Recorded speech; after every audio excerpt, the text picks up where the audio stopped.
1921 წლის 25 თებერვალს წითელი არმიის კომისარმა თბილისელებს უბრძანა ერევნის სკვერში პირველადი მოხმარების პროდუქტები მოეგროვებინათ. თბილისელებმა საკუთარი თვალით იხილეს ბოლშევიკების სისასტიკე, როდესაც ერთ-ერთ მოქალაქეს სახლში მქვილით სავსე ტომარა აღმოუჩინეს. ეს ადამიანი სამუდამოდ გაუჩინარდა. 1921 წლის 25 თებერვალს თბილისი რუსეთის არმიამ დაიკავა. როგორ იქმნებოდა პირველი ქართული რესპუბლიკა, როგორ და რატომ ცდილობს დღემდე რუსეთი ამუშალოს ეს ისტორიის ფურცლებიდან. ამ და სხვა მნიშვნელოვან თემებზე ვისაუბრებთ დღეს სტრატეგიული კომუნიკაციების ცენტრის საქართველოს ვიდეო პოდკასტში სახელწოდებით როგორ და რატომ. დღეს ჩვენი სტუმარია ისტორიის მკვლევარი და მაზნიაშვილის ლეგიონის დამფუძნებელი ბატონი პაატა გიგაური, ხოლო პოდკასტს წავიყვან მე, ერეკლე შუბითიძე, სტრატეგიული კომუნიკაციების ცენტრის საქართველოს დირექტორი და თავდაცვის და უსაფრთხოების მკვლევარი. ვიდრე დავიწყებთ, მინდა კიდევ ერთხელ შეგახსენოთ, რომ ძალიან მნიშვნელოვანია თქვენი ჩართულობა ამ პოდკასტის გავრცელების პროცესში.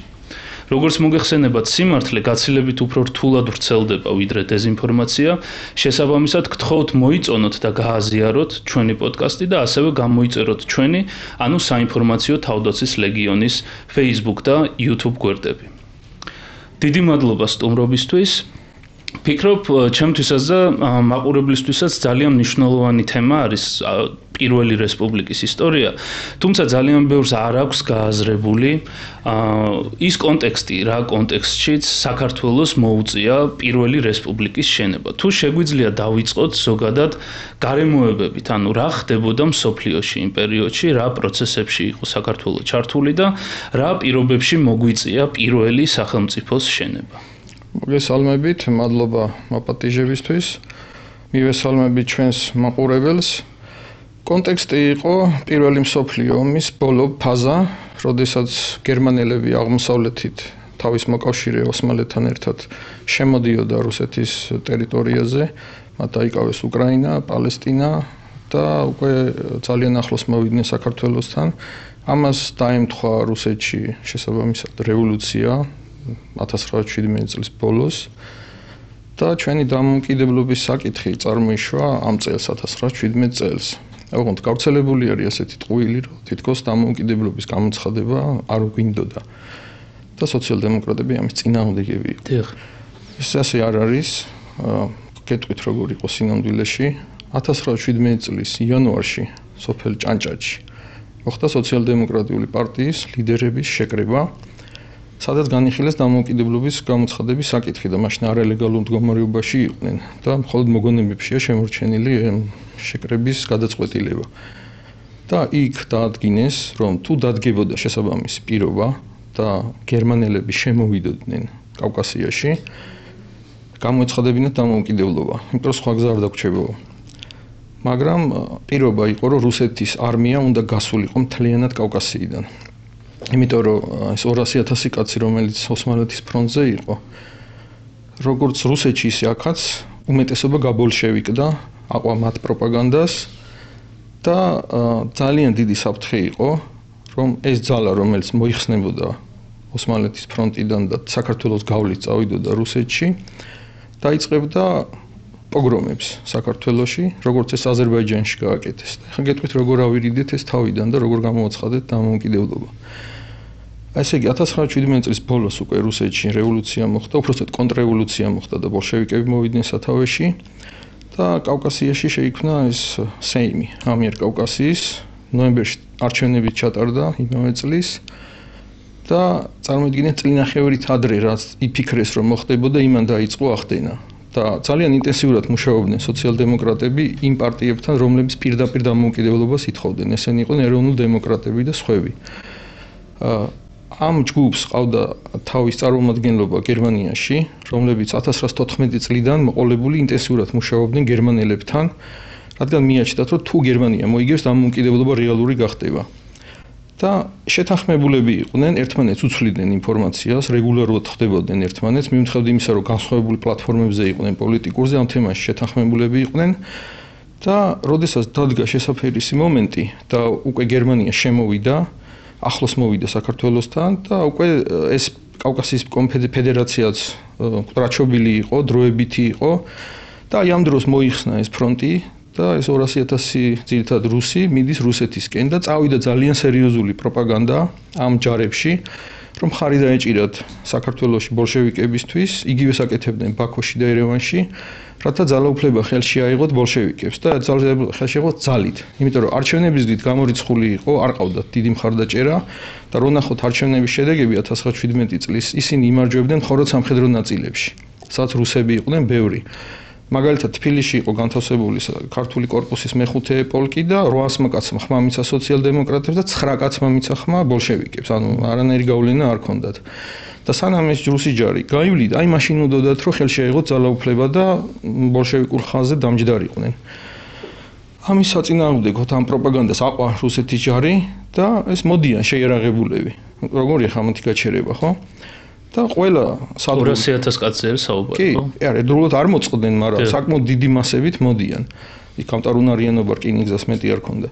და ყველა სადგურზე ახვედრებდნენ წითელი დროშებით მარქსის პორტრეტებით ხალხს და უკრავდნენ ტაშ და აბაბი ძმებო, თქვენ იცით რევოლუციას მიხედეთ რუსეთში, იქ გადაარჩინეთ, აქ მოვიგეთ უკვე და დაიბნენ, იმიტომ რომ იქ ფრონტზე ერთი უთხრეს პროპაგანდისტებმა, აქ რეალურად სხვა რაღაც დახვდათ. და ესე ტაშის ყვრით და ხელისქნევით წნარად გააცილეს საქართველოდან და თბილისში артиლერია განათავსეს მაინც. არსენალში და დიდუბეში მთები რო არის აი მან და ისიც უთხრეს რომ კი ჩვენ და თქვენს რევოლუციონერები ვართ, მაგრამ აი მაინც артиლერიაც ზევით არისო რო იცოდეთო ინფორმაციისთვისო და ესე მშვიდად წავიდნენ. როგორც კი გაცდნენ საქართველოს აზერბაიჯანის მთავრობას სხვა დამოკიდებულება ჰქონდა და შამქორში მოხდა ძალიან დიდი შეტაკება ამ უკან დახეულ რუსის ჯარსა და აზერბაიჯანელებს შორის იარაღის წართმევა უნდათ. ათასობით ადამიანი მოკვდა. და მე ხო გაიგო ყველამ ამ ხაზზე რომ რუსებს ხოცავენ აზერბაიჯანში და ეს ჯარი დარჩენილი ნაწილი ვინც მოდიოდა უკვე ვალდებულად თვლიდა თავს რომ აზერბაიჯანული სოფლები გადაეწყვათ და მთელ ამ დაყოლებაზე რკინიგზის თვითმხილველები ვინც იყვნენ ვინც იმგზავრა ბაქოში თვალი სადაც მიგვიწდებოდა ყველა სოფელი გადამწვარი იყო და აი ეს პოგრომი და უბედურობა აიშორეს ესე თავიდან აბა რა უნდა გაიკეთებინა ვისი დაგეგმით მოხდა ანუ რომელიმე სპეცსამსახურები იყო სამსახურები მაშინ ჩვენ არ ყავდა თვითონ სოციალ-დემოკრატების არჩევნები გაიმარჯვეს პოლიტიკურმა ხელმძღვანელობამ ესე ჩათვალა საჭიროდ გარდა ამისა და ბოლშევიკები ბაქოში მოვიდნენ სათავეში ამათი დახმარებით ну მე რეკ ინგლისელები შემოვიდნენ და ჩამოაგდეს 26 კომუნარი და ასე შემდეგ ცნობილი ამბები არის აი გავირიდეთ ჩვენ თავიდან სისხლიზღვა არ მომხდარა და დამოუკიდებლობა არ უნდათ ეს იყო რომ ვერბალურად ისინი იძახდნენ რომ ჩვენ რუსეთისკენ ვართ აი რევოლუცია იღუპება ანუ ვორდინგი ქონდათ ისეთი რომ ეს 200,000 კაცი წყნარად ყოფილიყო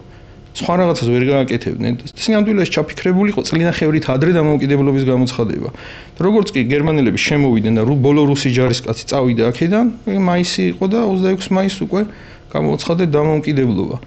და ეს პროპაგანდას ისიც ეხმარებოდა რომ ნოე ჟორდანიამ აი დამოუკიდებლობის დღე როცა გამოვაცხადეთ, თითქოს მობოდიშებით დაიწყო რომ აი რუსეთის რევოლუცია და რაღაცა სპეციალურად გააკეთა იქ.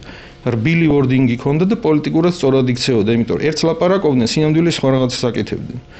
და იქედან ეს პროპაგანდის რაღაცა თითქოს დამოუკიდებლობა არ უნდა. ანუ შეიძლება თავისუფლად ითქვას, რომ დამოუკიდებლობისთვის საზოგადოება იმ მომენტში მზად იყო და შემზადებული იყო რაღაცა. საზოგადოების შეგნებული ნაწილი შემზადებული იყო. იმიტომ რომ შემდეგ ეს პროპაგანდა არ გაჩერებულა რუსების, ბოლშევიკების და რომ დაინახეს რომ ეს ჯარი წავიდა და დარჩნენ ხახამშრალი დაიწყეს მოქმედება უკვე ქართულ ჯართან.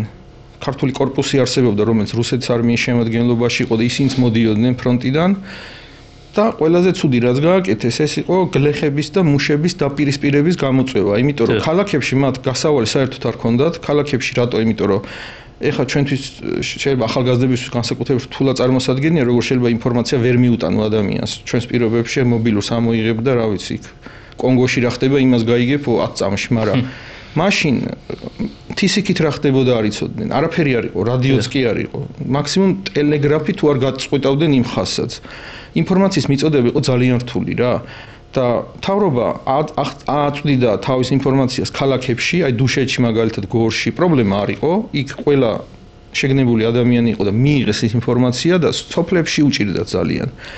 და სოფლებში ერთი პრობლემა იყო კიდევ რაც გამოიყენეს ამ პროპაგანდისტებმა და დადიოდნენ სოფელ-სოფელ და ეუბნეოდნენ, რომ სოციალ-დემოკრატები ხო დაგპირდნენ მიწის გადმოცემას უფასოდ, კიო, ტყის გადმოცემას ხო დაგპირდნენ უფასოდ, კიო, რატო არ გაძლევენ? ანუ ესე პირველი რაც უნდა გაეკეთებინათ, მიწები უნდა დაენიავებინათ. ხო, ხა მაგას ვინ გააკეთებდა, მაგას დრო უნდა რომ კანონიერად და სწორად გააკეთო ეგ და აი ეგ მომენტი გამოიყენეს, რომ მართლა გაიწელა ეგ პროცესი და მე ადმინისტრაციაც განსაკუთრებით სოფლებში ძალიან სუსტი იყო მაშინ. წარმოიდგინეთ, არანაირი საქართველოს არ არსებობდა 450 წელი. აი ეს წარმონაქმნი საქართველოს ჩვენ კი ვეძახით საქართველოს, მაგრამ არ იყო რეალურად, ხო? დავკარგეთ 1000 სახელმწიფო ინსტიტუტები არ არსებობდა. კი, ესეთი არ არსებობდა და ყველა დასავლეთ ქართველს აქეთ იმერელს ეძახდნენ, ფიქრობდნენ რომ ბორჯომსიკი ცათათრეთი არის და აი რაღაც უცნაური ჩვენთვის ეხლა გადმოსახედიდან რაღაც უცნაური იყო გავრცელებული. თითქოს საინფორმაციო ვაკუუმში იყვნენ, კი. და ხელ დაიბადა მაშინ საქართველოს და ეხლა უცებ ვერაფერს ვერ გააკეთებდნენ, რაც 22 წელიწად ნახევარი იარსებობს, სულ მეტი არ და ჩვენაგე 30 წელი ვარსებობთ და როგორ ჭირს რაღაცეები და იმ პირობებში, როცა ელემენტარულად ადამიანს ვერ აგებინებ, იმიტომ რომ კომუნიკაცია არ გაქვს, არ არის საშუალება, როგორ უნდა გააკეთო და აი ესე დადიოდნენ, კრებებს აწყობდნენ, თარჯმნებიც კი დაყავდათ. ანუ იყო სომეხი აუცილებლად ოსი და თათარი, ანუ აზერბაიჯანულად ვინც ლაპარაკობდა, რომ ყველას გაეგო რას ეუბნეოდნენ. ძალიან ინტენსიურად მუშაობდნენ. აი სექტანტური დაჟინებით დადიოდნენ სოფლებში და ეუბნეოდნენ, რომ გატყუებენ ამათ თქვენს წინააღმდეგ გამოყავთ მუშები შეაიარაღეს, იმიტომ რომ ქალაქებში წარმოიქმნა წითელი გვარდია, მე სახალხო გვარდია რო ეწოდა და წესრიგი მათზე დადგა, იმიტომ რომ პოლიცია დაიშალა, ჯარი რეალურად არ არსებობდა, უშიშროება საერთოდ სად უნდა ყოლოდა უშიშროება, ნოლიდან იყო შესაქმნელი და აი ამ შეგნებულ ასე ვთქვათ ქალაქის მუშებზე დადგა ეს პროცესი და შეაიარაღეს მუშები. იმიტომ ისოდნენ, მაგრამ დიდი ხანი ამუშავებდნენ რა, სოცდემოკრატები კარგად მუშაობდნენ ქალაქებში და წავიდა მე ამის კონტრპროპაგანდა რომ წითელი იმიტომ დაარქვეს რომ მოგატყუონ, აბა მიწები ხო არ დაგირიგეს? არა. ეს ხო არ გააკეთეს? არა. აგე ოსმალეთი თავს გესხმის, ვისი ბრალი არის ამათი? და დაიჯერა ხალხმა ეგ. ანუ ინსტიტუციურ დონეზე პრაქტიკულად როდესაც დამოუკიდებლობის პირას მივედით და გამოცხადება დაიწყო დამოუკიდებლობის საქართველოში ინსტიტუციური ბაზა, ასე ვთქვათ, სახელმწიფოსი პრაქტიკულად შეიძლება ითქვას არ არსებობდა. არა, ნოლიდან იქნებოდა. ნოლიდან იქნებოდა. ჯარიც შესაბამისად, მიუხედავად იმისა, რომ რუსეთის იმპერიის ჯარის ნაწილები იყო საქართველოში განთავსებული წლების განმავლობაში, მაინც თავიდან მოუწია სახელმწიფოს. ჯარის ნაწილები გაბოლშევიკებული იყო და დაიწყო საბრძოლო მოქმედებები ტარდებოდა პირდაპირ ქუთაისში, თელავში, გორში, დუშეთში ამ ქართული კორპუსის ბატალიონების წინააღმდეგ. სახალხო გვარდია ეწეოდა მათ განიარაღებას, იმიტომ რომ ადგილობრივ ხელისუფლებას თავს ესხმოდნენ, პოგრომებს აწყობდნენ, ბაზარს არბევდნენ, ხალხს ძარცვავდნენ. იმიტომ რომ მოუწოდებდნენ ამისკენ, რომ ესენი არიან მოღალატეები, უღალატეს რევოლუციას, ავიერებს აკეთებენ, დამოუკიდებლობას კი გამოაცხადეს, როგორ გაბედეს ეგეთი სიგიჟეები, აგერ ოსმალეთი გვიპყრობს, ამათი ბრალია და ამას იყო ყველა აყოლილი რა. ყველა არა, მაგრამ ანუ ის ხალხი ვინც მოწყვეტილი იყო. ამას დაემატა აფხაზების და ოსების დამოუკიდებლობისადმი მიდრეკილება, ანუ ბოლშევის დაემატა ამათი სეპარატისტული მოქმედება და დაიწყო აჯანყებების სერია. დაიწყო აფხაზეთში, შემდეგ ის როდიდან დაიწყო აჯანყებები? 1918 წლის პირველ ნახევარზე არის საუბარი. სამეგრელოში, ზემო იმერეთში, აფხაზეთში და ცხინვალი და შემდეგ იყო ბოლოს დუშეთის დიდი აჯანყება. ეს დაიწყო აპრილში და სადღაც ივნისის ბოლოსკენ დამთავრდა და პარალელურად ოსმალეთი გვიტევდა, ანუ ეს ზურგში მოხდა ეს ყველაფერი და კოორდინირებული არ იყო რა თქმა უნდა, მაგრამ იყენებდნენ სახელმწიფოს ახალ ჩამოყალიბება იმ მომენტში ყალიბდებოდა დამოუკიდებლობის გამოცხადების პერიოდი არის და ფაქტობრივად ზურგში დაარტყეს ახლა წარმოქმნილ საქართველოს მაშინ. და საბედნიეროდ არაფერი არ გამოუვიდათ, იმიტომ რომ სახალხო გვარდია ძალიან მაგრად მუშაობდა.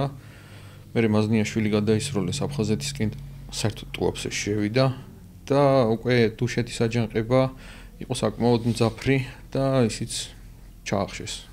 სახალხო გვარდიამ და უკვე იქ რეგულარული ნაწილებიც მონაწილეობდნენ.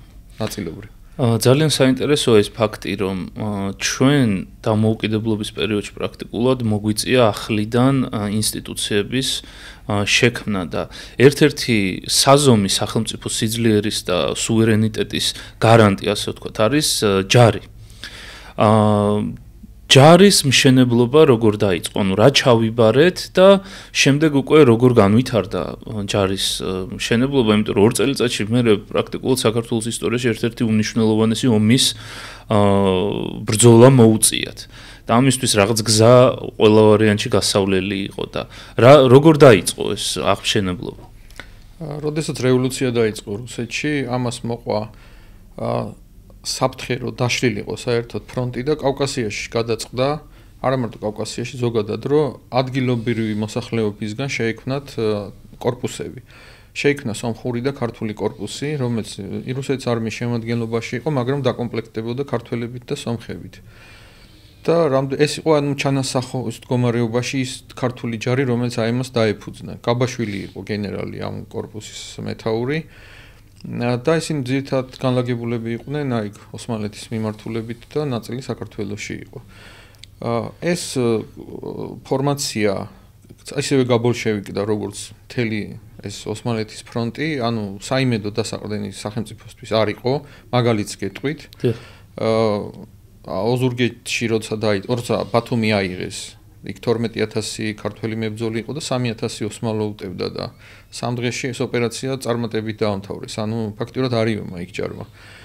იბრძოდნენ ეს გულანთებული ვინც მოხალისე იყო. მოხალისეში მარტო თავის ნებით ჩასულს არ გულისხმობ. თვითონ ჯარში ვისაც ხალისი შერჩა ის იბრძოდა და სახალხო გვარდია და ადგილობრივების ნაწილი. მასა არ იბრძოდა. მეოთხე პოლკი მაგალითად, როდესაც ოზურგეთზე დაიწყეს შეტევა, მაზნიაშვილი იყო ამ ფრონტის ხელმძღვანელი უკვე. მარჯვენა ფრთაზე აბსოლუტური გამარჯვება მოიპოვეთ, იმიტომ რომ იქ სახალხო გვარდია იბრძოდა და მარცხენა ფრთაზე, რომელიც ოზურგეთს იცავდა, იქ იყო მეოთხე პოლკი. უბრძოლველად მიატოვეს ოზურგეთი და წავიდნენ. ანუ სერიოზული პრობლემა იყო მორალის და საბრძოლო ჟინის, ასე ვთქვათ. დიახ, აი როცა გადავალთ პროპაგანდაზე, იქ ნახავთ რატო იქცეოდა ეს ხალხი ასე.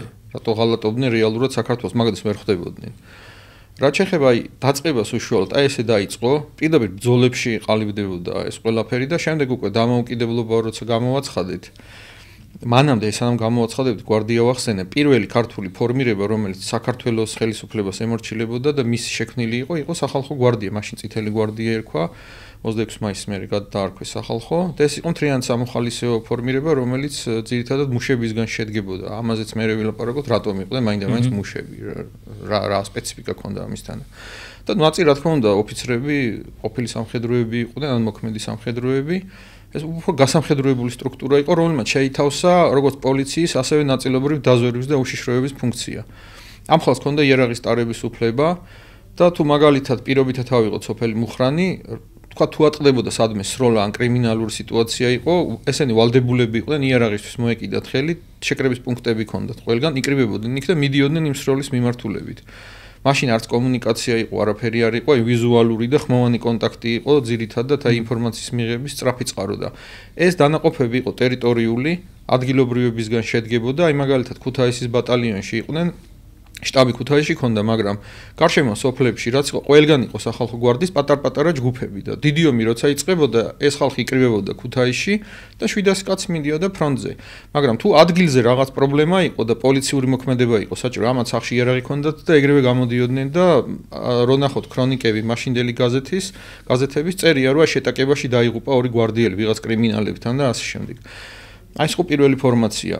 მეორე იყო ეს ქართული კორპუსი, რომელიც თავიდან არ გამორჩილებოდა და მერე უკვე ქართული ჯარი რო შეიქმნა, ამ კორპუსის ბაზაზე შეიქმნა და ამ დროს აი რო ვახსენე იანვარში დაიწყო განიარაღება, სახალხო გვარდიამ დაიწყო აი ამ კორპუსის განიარაღება, იმიტომ რომ გაბოლშევიკებულები იყვნენ, არბევდნენ ადგილობრივ ხელისუფლებას, ძარცვავდნენ, აი არ ემორჩილებოდნენ და პირიქით იძახდნენ, რომ აბა მოდით, სადა ის სახალხო გვარდიაო რა, ეტოლებოდნენ და მივიდნენ და მორალი არ ქონდათ რა, უფრო გაკრიმინალდნენ, გაყაჩაღდნენ, დისციპლინას აღარ ემორჩილებოდნენ, აი ქუთაისში ჩამოვიდა, დიდი ზარზეიმით მიიღეს ირანიდან ქართული კორპუსის ცხენოსანი ნაწილი და ერთი თვის მერე მთლიანად გადაბუგეს ქუთაისი. ყველაფერს ლეწავდნენ, აბსოლუტურ პოგრომზე მიდიოდნენ, ითხოვდნენ ორ რაღაცას, მოგვეცით ფული და მოგვეცით იარაღი, რაც გვაქვს, უნდა წავიდეთ სახშიო. ოღონდ ფულით და იარაღითო. ანუ რა დონეზე იყვნენ მისულები, ხო? და ამის წინააღმდეგ სახალხო გვარდია ძალიან ეფექტურად მოქმედებდა და შემდეგ უკვე როცა რეგულარული ჯარი შექმნა დაიწყო, ეს იყო გერმანელები ჩაერივნენ, იმიტომ რომ შემოვიდნენ გერმანელები სადღაც 18 წლის უკვე ზამთრიდან დაიწყეს შემოსვლა და მაისი-ივნისი უკვე აქ იყვნენ. ამ დროს პირველი მსოფლიო ომი ჯერ არ არის მორჩენილი, ხო? არა. პირველი მსოფლიო ომი 1918 წლის ბოლოში მორჩა ოქტომბერ-ნოემბერში სადღაც გერმანია გამარჯვებულია ამ დროს, ანუ მარში ჩემოდის რა. წინააღმდეგობას არავინ აღარ უწევს და ძალიან კარგი გავლენა ჰქონდა სხვათა შორის საქართველოზე დისციპლინას და წესრიგის დამყარებას ხელი შეუწყეს, სადაც გერმანელები შედიოდნენ, ეგრევე წესრიგი მყარდებოდა და ჩვენი ჯარის რეფორმა დაიწყეს. ანუ ერთად იჯდნენ ქართველი გენერლები და გერმანელები და სტრუქტურას აწყობდნენ აშერეულს, ანუ გერმანულ, ქართულ, რუსული იყო. ჩვენ ემა რუსული იცოდნენ, მაგრამ ქართული მენტალობის გათვალისწინებაც ხდებოდა და პლუს ემატებოდა გერმანული გამოცდილება და საკმაოდ კარგი სინთეზი გამოვიდა საბოლოო ჯამში ეგ. ქართული მენტალობის გათვალისწინებაში რა იგულისხმება? აი ყველაზე კარგად სადაც ჩანდა ეგ, როდესაც შეიქმნა ქართული სამხედრო სკოლა. საერთოდ ეგრე იყო, რომ ორ ნაწილად იყოფოდა ეს სამხედრო სასწავლებლები. ერთში ასწავლიდნენ მომავალ ოფიცრებს და მეორე მიმართულება იყო მომავალი სერჟანტები, ნაცვლებს ეძახდნენ, მაშინ ანუ ოფიცრის ნაცვალი. შემცვლელი, ასე ვთქვათ. და ეს იუნკრები იყვნენ ცალკე კასტა. ანუ აი ღრუბლებს იქით იყვნენ რა. და დანარჩენი იყო ეს ხორცი, რომელიც ამათ უნდა ემართათ. ესე იყო მიღებული ზოგადად. და ჩვენთან ეგრე არ გააკეთეს. ჩვენთან იუნკრებსა და ან ნაცვლებს შორის ძალიან მჭიდრო კავშირი იყო, ერთმანეთში ძალიან კარგად იყვნენ და როდესაც ჩამოვიდა აზერბაიჯანის თავდაცვის მინისტრი და ნახა რანაირი ფორმაცია იყო, გაუკვირდა. თვალში მოხვდა ეგრევე, რომ ამათ ეგეთი კოორდინაცია რატო აქვს ერთმანეთშიო, ანუ რატო ანტაგონისტური დამოკიდებულება უნდა ქონოდათ მისი აზრით და აუხსნეს რომ არა ჩვენთან ესეაო და გაუკვირდა. კაი რაღაც მოგიფიქრებიათო. აი ეს იყო სუფთა ქართული ელემენტი. საინტერესო რაღაც იდეა არის. ხო, საინტერესო იდეა რომ კასტა არისო. შემდეგ ამ სკოლამ ერთად იბრძოლა ტაბახმელაში და მშვენივრად ურთიერთმოქმედებდნენ ერთმანეთს. ანუ კოორდინაციისთვის და ეფექტურობისთვის უკეთესი იყო ეს. კი, ანუ ზევიდან არავის არ უყურებდა რა თანაბარ პირობებში ჩააყენეს, იმიტომ რომ ოფიცრობას ძირითადად თავადაზნაურობა ეტანებოდა, იმიტომ რომ მათი საუკუნეების მანძილზე მათი საქმე ეგ იყო. იმიტომ იყო თავადაზნაური ომში ოფიცერი იყო. და ავტომატურად ესე ტრადიცია ეგ იყო და საკმაოდ ბევრი იმ გვარის მატარებელი ხალხი იყო ამ იუნკრებში და ეს მომენტი გააბათილეს და ერთიანი ველი შექმნეს. ხო, რუსეთში თითქმის დღესაც ეგრე არის, რომ რაღაც ოფიცრები პრაქტიკულად სიკვდილზე უშვებენ რაღაც მინიმალური მოგებისთვის, რაღაც პატარა ტაქტიკური წინსვლისთვის, შეიძლება მთელი ქვედანაყოფი გაწირონ. კი, და თუ ერთად არიან და რაღაც კავშირი აქვს, ცოტა რთული არის ამის გაკეთება. ნუ შეიძლება ბევრი ვიღაცებისთვის არ არის რთული, მაგრამ სტრუქტურულად ალბათ მაგიტომ არის ეს განცალკევებები, ხო, გაკეთებული. იქ იმაზეც არა, ეხლა როდესაც შენ ამ ხალხს როგორც რომდ რუსულად ვიტყვი, расходный материал, ანუ სახარჯ მასალად რო აღიქვავ, ბუნებრივი არც გინახი იმათ რა კონტაქტი უნდა კონდეს, ღრუბლებს იქით ახარ შენ, მაგრამ თუ ერთიანი ორგანიზმი არის და იქ ოფიცერი წინ უნდა იყოს და მაგალითი უნდა მიცეს და დაანახოს, რომ აი მე თქვენთან ერთად ვარ სანგარში, ეგ სხვა თემაა უკვე. რუსეთის არმიაში ეხლა რომ ომი რო არის, ძალიან უკვირთ ხოლმე თუ 100 მეთაური ან ბატალიონი და ვიღაცა წინა ხაზზე არის, და არ არიან, სადღაც არიან თავისთვის. იქიდან იძლევიან ბრძანებებს. გაწყდება ერთი ასეული, მეორე ასეული შედის. ჩვენთან ეგრე არ იყო. ძალიან კარგი მიდგომა არის, სავარაუდოდ ქონდა ამას გარკვეული ეფექტი, ხო, ბრძოლის? რა თქმა უნდა, კი. ყველაზე მყარი დანაყოფი სამხედრო სკოლა აღმოჩნდა. ეგ სუფთა ქართული პროდუქტი იყო. ამ ორმა სხვათა შორის ამ ფორმაციამ, რეგულარულმა ჯარმა და სახალხო გვარდიამ თავიდან ეფექტური იყო სახალხო გვარდია და 1919 წელს რეფორმა ჩატარდა შეერღებულ ძალებში და აპირებდნენ გაეუქმებინათ. და სამწუხაროდ მიუხედავად იმისა, რომ მე სახალხო გვარდიის ასე ვთქვათ, ფანი ვარ, გასაუქმებელი იყო. იმიტომ რომ უნდა გადასულიყო შინაგან საქმეთა სამინისტროს შემადგენლობაში და ეხლა შინაგანი ჯარები როგორცაა, ჟანდარმერიას რასაც ეძახიან ევროპაში, აი ის სახე უნდა მიეღო.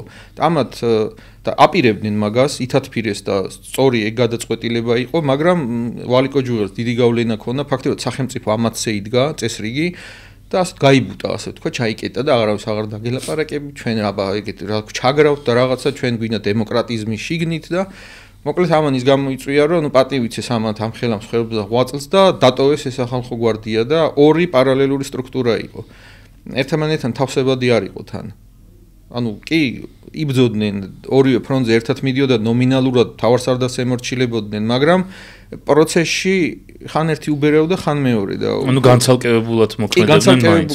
კი, ჯობდა რომ ყოფილიყო ერთიანი ველი და ერთნაირი ყოფილიყო ყველა ბატალიონი და ეგეთი არ იყო, ანუ ორი პარალელური სტრუქტურა ჰქონდა. გასაგებია. არსებობს მითი, რომელიც ძალიან ფართოდ არის გავრცელებული, რომ ქართულ არმიას შემორჩა რუსეთის კავკასიის ოლქში, სამხედრო ოლქში, მაგალითად, დატოვებული უზარმაზარი იარაღი, რომლის ათვისებაც ვერ მოახერხა პირველი რესპუბლიკის მთავრობა. აი, რამდენად რეალობას შეესაბამება. რა თქმა უნდა, ტყუილი არის ეგ.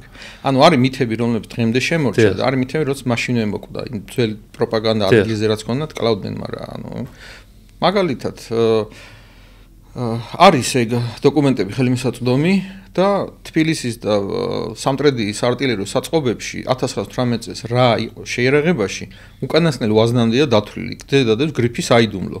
ეხლა ეგ გრიფი რა თქმა უნდა მოხსნილი არის და ყველა შეუძლია წაიკითხოს, ღიადებს, ინტერნეტში შეუძლია ხალხს ნახოს, უნდა იცოდეს უბრალოდ სადევს.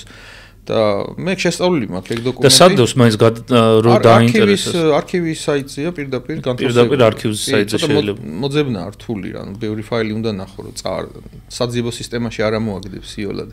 და ჩვენ გავაკეთეთ გვერდი, სადაც ეს დიდი მასაა ინფორმაციის და შემოკლებული არის საქართველოს მაზნეშვის ლეგიონს აქვს 18-21 წლების ჯარზე გვერდი გაკეთებული და აი თუ აკრიფავთ საწყობს ან რაღაც არსენალს მიუთითებთ ამოაგდებს ეგრევე და იქ შეგიძლიათ ჩვენ გვერდის მისამართს აუცილებლად დავდებთ რომ გაუადვილდეს მაყურებელს. აი იქ მაგალითად რა იყო.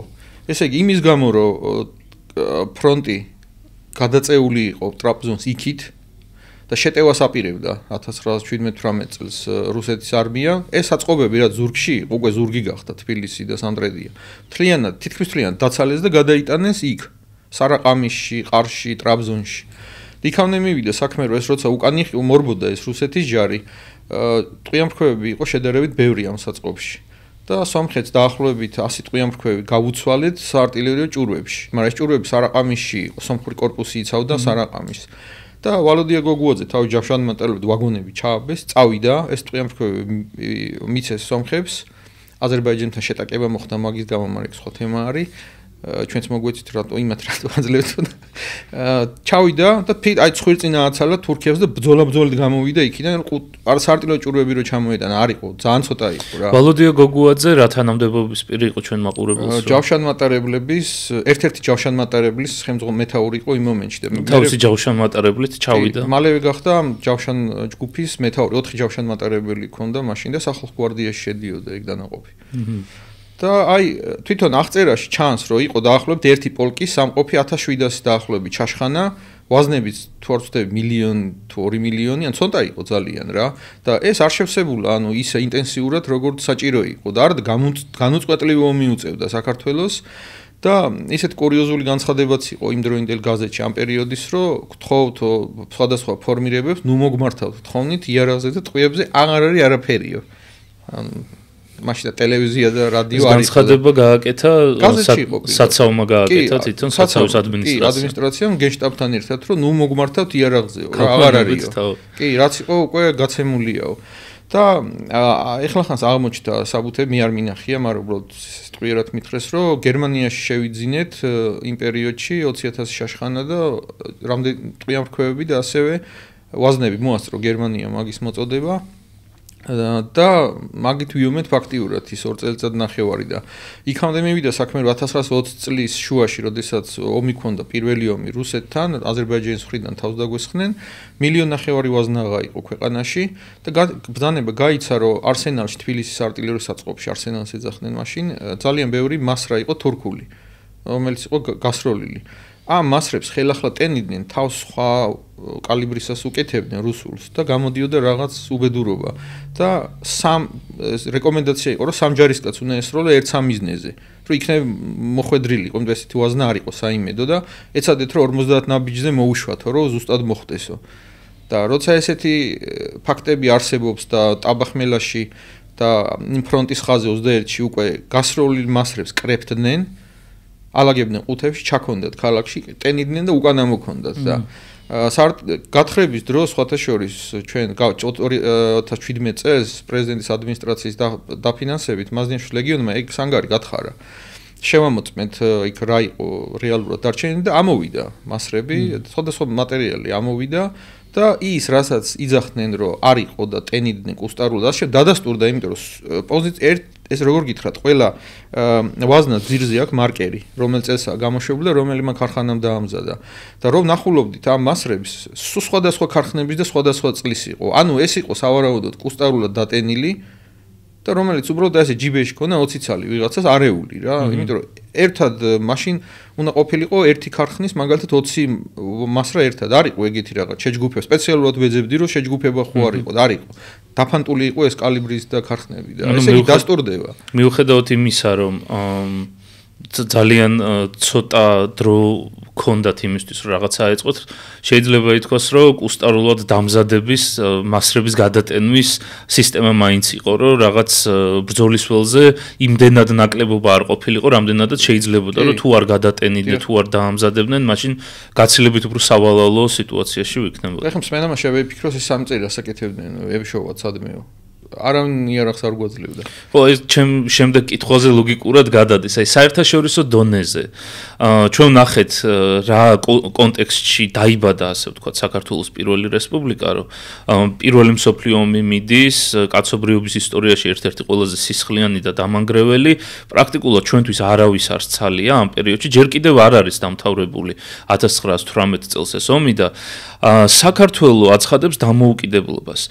ვისთან ვამყარებთ კონტაქტებს, რა მიმართულებით, იმიტომ რომ ჯარის ესე მარტო აშენება, სახელმწიფოს მარტო აშენება ამ პერიოდში განსაკუთრებით მაშინ როცა ამის გამოცდილება არანაირი არ იყო იმ პერიოდში ძალიან რთული არის და საერთაშორისო დონეზე ვისთან კონტაქტობდით, ქონდა თუ არა მხარდაჭერა საერთოდ საქართველოს? შეგვიძლია დავყოთ 4 პერიოდად. 2 დიდი და 4 ცოტა პატარა პერიოდი. პირველი იყო გერმანელების შემოსვლა. როდესაც გერმანელებმა გაიმარჯვეს, ოსმალეთთან ერთად შემოვიდნენ კავკასიაში, ოსმალეთი მოკავშირე იყო გერმანიის და პირველი შეხება იყო გერმანიასთან. გერმანელებს რო გაემარჯვათ და დარჩენილიყო სიტუაცია ისე როგორც იყო, საქართველოსთვის იქნებოდა ერთი მხრივ ძალიან კარგი, მეორე მხრივ ცუდი. კარგი ის იქნებოდა, რომ ქვეყანა მოეწყობოდა გერმანულ ყაიდაზე და იქამდე იყო მისული სიტუაცია, რომ 600 გერმანელის ჩამოსახლება უნდათ ოფიცრის, უკვე 1920 წელსში საუბრობდნენ. და სხვათა შორის ცნობილია, რომ ჰერმან ჰერინგი, ჰიმლერი უბრალოდ, რომელიც SS-ის ხელმძღვანელი გახდა ჰიტლერის და გერმანიამ ხელში ეჭირა, საქართველოში უნდა ჩამოსულიყო და ქათმების ფერმა უნდა ქონოდა. ანუ შეიძლება მეორე მსოფლიო ომი აგვერიდებინა თავიდან პრაქტიკულად ხო? და აი ეს ხალხი ჩამოსულიყო აქ, ოღონდ საინტერესოა, რომ ერთად არ დავასახლოთ, იმიტომ რომ მაინც უცხო ტომელები არიან, რამე ცუდი არ ჩაიდინონო, დავფანტოთ საქართველოშიო და ეს ბიზნესი და წესრიგში დაგვეხმარებიანო. ეს იდეა იყო, ანუ გერმანიის გავლენა კარგი იყო, ცუდი რა იქნებოდა. ანუ ჩვენ კარგავდით ბათუმს და ახალციხეს, იმიტომ რომ ოსმალეთი ითხოვდა 1878 წლის საზღვარს, ოსმალეთ-რუსეთის საზღვარზე გასვლას.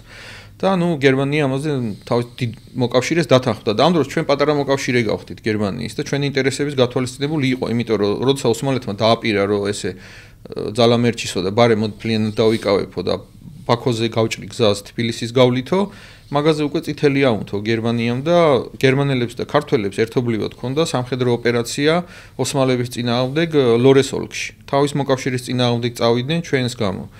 და კვინტაძე მონაწილეობდა მაშინ და უკუვაგდეს ეს ოსმალები და იქ ადგილობრივი აჯანყებულები ლორემ მთლიანად ავიღეთ მაშინ დავიბრუნეთ და აი ეს მომენტი იყო სამწუხაროდ გერმანიამ წააგო, მაგრამ კომპენსაცია, ანუ როგორ იქნებოდა საქართველოს რა, მაინც დავამთავრებ ამას. ლორეს ოლქი ჩვენი იქნებოდა, ბორჩალო დიდი ალბათობით ჩვენი იქნებოდა, იმიტომ რომ აზერბაიჯანთან ნეიტრალური ზონად გამოვაცხადეთ ერთმანეთში კონფლიქტი არ მოხსრო და მე გავარკვიოთ იქ თემაო, როცა დავლაგდებითო და დიდი ალბათობით რუსეთის ხარჯზე მოხდებოდა გაფართოება იქ სოჭის მიმართულებით, ანუ ისიც საქართველოს გახდებოდა, კომპენსაციის ვარიანტი. ანუ აჭარის ტერიტორიის დაკარგვის სანაცვლოდ მიწა მოგვიმატებოდა სუსტის ხარჯზე და სუსტი მომენტში რუსეთი იყო, იმიტომ რომ გერმანია ამარცხებდა. და აი ეს იყო გერმანიის მომენტი, რომ დამარცხდნენ პირველ მსოფლიო ომში პოლიტიკური მიზეზების გამო, იქ ზურგში აჯანყება რო დაიწყო, ნუ გერმანელები გავიდნენ 18 წლის ბოლოს და შემოვიდნენ ბრიტანელები. გამარჯვებულის იმით ბრიტანელები სხვანაირად იქცეოდნენ, იმიტომ რომ გერმანელებს თუ საქართველოს მიმართ კონკრეტული გეგმა ჰქონდათ და ხედვა გააჩნდათ, ბრიტანელებს არ ჰქონდათ ეგ და მაგათ საქართველოს კავკასიას მთლიანად განიხილავდნენ როგორც რუსეთის ნაწილს.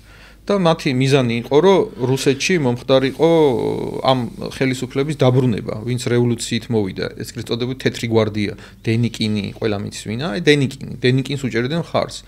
და ეს შეტევას აპირებდნენ მოსკოვზე კონტრრევოლუციონერების, ანუ ბოლშევიკების გაყრა უნდოდათ და ძველი რუსეთის მონარქიის მობრუნება უნდოდათ პრაქტიკულად. დაახლოებით ხო, მობრუნება უნდოდათ იმ ძველი დროსი რა. ამას ბრიტანელები ამას ხარს უჭერდნენ, ანტანტამ ხარს უჭერდა, იმიტომ რომ ბრიტანეთი, საფრანგეთი, იტალია და რუსეთი, მონარქისტული რუსეთი ერთად ებრძოდათ გერმანიას და მის მოკავშირეებს. და ლოგიკური იყო, რომ ამ კონტექსტში განიხილავდნენ, განსხვავებით გერმანიისგან. გერმანიის რუსეთის დანაწევრება აწყობდა და ბრიტანეთს არა. აი ეგ იყო განსხვავება. ბრიტანეთის მეფეც ხო ბიძაშვილი იყო რუსეთის იმპერატორი. კი, ეს გერმანიისაც ეს ბიძაშვილების ომი იყო რა, ეს ხუმრობით. თან გარეგნულად ეს გავდნენ ერთმანეთს ეს სურათი არის სამივე და ვერ გაიგებ რომელია. ხო და აი ბრიტანელებს მიდგომა ესეთი იყო. შესაბამისად ახალციხე არ აინტერესებდა და ჩვენმა ჯარმა მიუხედავად იმისა აპროტესტებდნენ ბოდიშთა ფეხებზე დაიკიდეს ბრიტანელები და ძალით შევედით იქ ტაუკლარჯეთში ჩრდილოეთი დავიკავეთ, მაგრამ აჭარაში წითელი აგვინთი საქარავო და საოკუპაციო ზონა დაარქვეს პირდაპირ. მარკებს, რომელიც მაშინ ბათუმში გამოდიოდა, საოკუპაციო ზონა პირდაპირ არ ტყია ზედ ინგლისურად ეგ. და მანდედან ლოჯისტიკურ მხარდაჭერას უწევდნენ იქით თეთრგვარდიელებს, ნავთობი თუ რაც იყო აქედან გადიოდა და იქიდან ხორბალი და რაღაცები შემოდიოდა საქართველოში, ანუ ურთიერთ გაცვლა მიდიოდა რა. და როცა 1020 წლის დასაწყისში მარტში დამარცხდა ეს თეთრი მოძრაობა აქეთ აღმოსავლეთ და ეს დასავლეთით აღმოსავლეთში კიდე იბრძოდნენ რაღაც პერიოდი და ყირიმიდანაც წავიდნენ უკვე ეს ოპერაცია რომელსაც ხელმძღვანელობდა ბრიტანეთი და საფრანგეთიც ჩაიფუშა შესაბამისად რა უნდა იქნათ ახლა კავკასიაში ხო იმიტომ რომ რუსეთში კიდე სამოქალაქო არეულობა არის ну გასაგებია რომ ბოლშევიკები როცა იქნება შემოვლენ კავკასიის მინიმუმ ჩრდილოეთს დაიკავებენ და ამ დროს დადგა საკითხი ესე ორად გაიყო აზრი ბრიტანეთში სამხედროები იძახდნენ რომ კავკასია რუსეთის გავლენის ზონაა და აქ არაფერი არ დაგვრჩენია იმიტომ რუსეთი ჩვენ ვისაც ხართ დამარცხდა და ბუნებრივი აქ რაღა გვინდა მაგრამ საგარეო საქმეთა სამინისტრო იძახდა რომ უნდა დავრჩეთ კავკასიაში და გახდება ბრიტანეთის გავლენის ზონა იმიტომ რომ ესე გვაწყობს და აი ამ ორი აზრის ჭიდილში გაიმარჯვეს სამხედროებმა და გადაწყდა რომ გასულიყვნენ შესაბამისად ბრიტანეთმა და საფრანგეთმა დატოვა საქართველოს აჭარიდან გავიდნენ ჩვენ ჯარი შევიდა და დაიკავა ბათუმი და აჭარა და დავრჩით ჩვენ თავის ამარა ასე ვთქვათ რა დამოუკიდებლები ამ გასიტყვის პირდაპირ გაგებით ანუ არანაირი გავლენა არავისგან აღარ იყო და უკვე ბოლშევიკები შემოვიდნენ აქეთ მოიწივნენ ახლოს და 1920 წლის 1 მაისს აზერბაიჯანის ოკუპაციის შემდეგ ეგრევე ცადეს შემოჭრილიყვნენ საქართველოში და ორჯონიკიძის ახირება იყო ეგ და 32 დივიზიით ერთი დივიზიით ცადეს თბილისისკენ წამოსვლა და აჯანყება დაიწყეს ცადეს უფრო სწორედ სამხედრო სკოლას დაესხნენ თავს მთელი კავკასიიდან საუკეთესო ბოლშევიკი ტერორისტები ჩამოიყვანეს დაახლოებით 20 კაცი დაესხა თავს და ну რა თქმა უნდა აფერი არ გამოუვიდათ მე 6 კაცი დახვრიტეს ვინც ტყვე ჩავარდა რამდენიმე დაიღუპა იქ შეტაკებაში ჩვენ ერთი იუნკერი დაგვეღუპა და სახალხო გვარდიამ შეაჩერა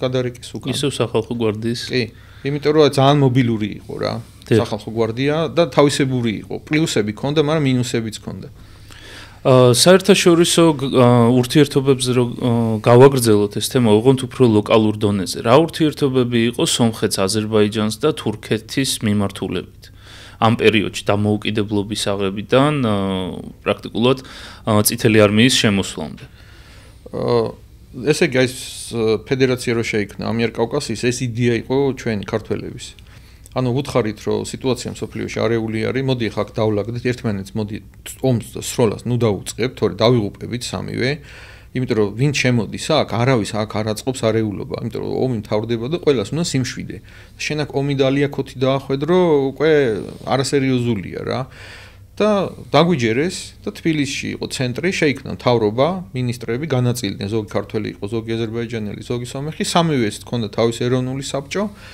და მშვიდობა იყო თავიდან მაგრამ აი როდესაც ოსმალეთი წამოვიდა აქ და მადა გამოავლინა დიდი აზერბაიჯანს გაუჩნდა ამბიცია რომ აი ყარაბაღი ჩემია მაინც არ მოეშვნენ იმას რომ ეს ჩემიას რა და უკვე რომ დავინახეთ რომ აქედან არაფერი არ გამოვიდოდა იმიტომ რომ სომხეთი რუსეთზე იყო დაიმედებული აზერბაიჯანი იყო ოსმალეთზე და ჩვენ არავის არ ვიყავით ჩვენ თავი გვეყუდუნო და ასე თქვა და გერმანია გამოგვიჩნდა იმ მომენტში მოკავშირედ. ოღონდ ალალად კარგი მოკავშირე იყო რა განსხვავებით ბრიტანეთისაგან.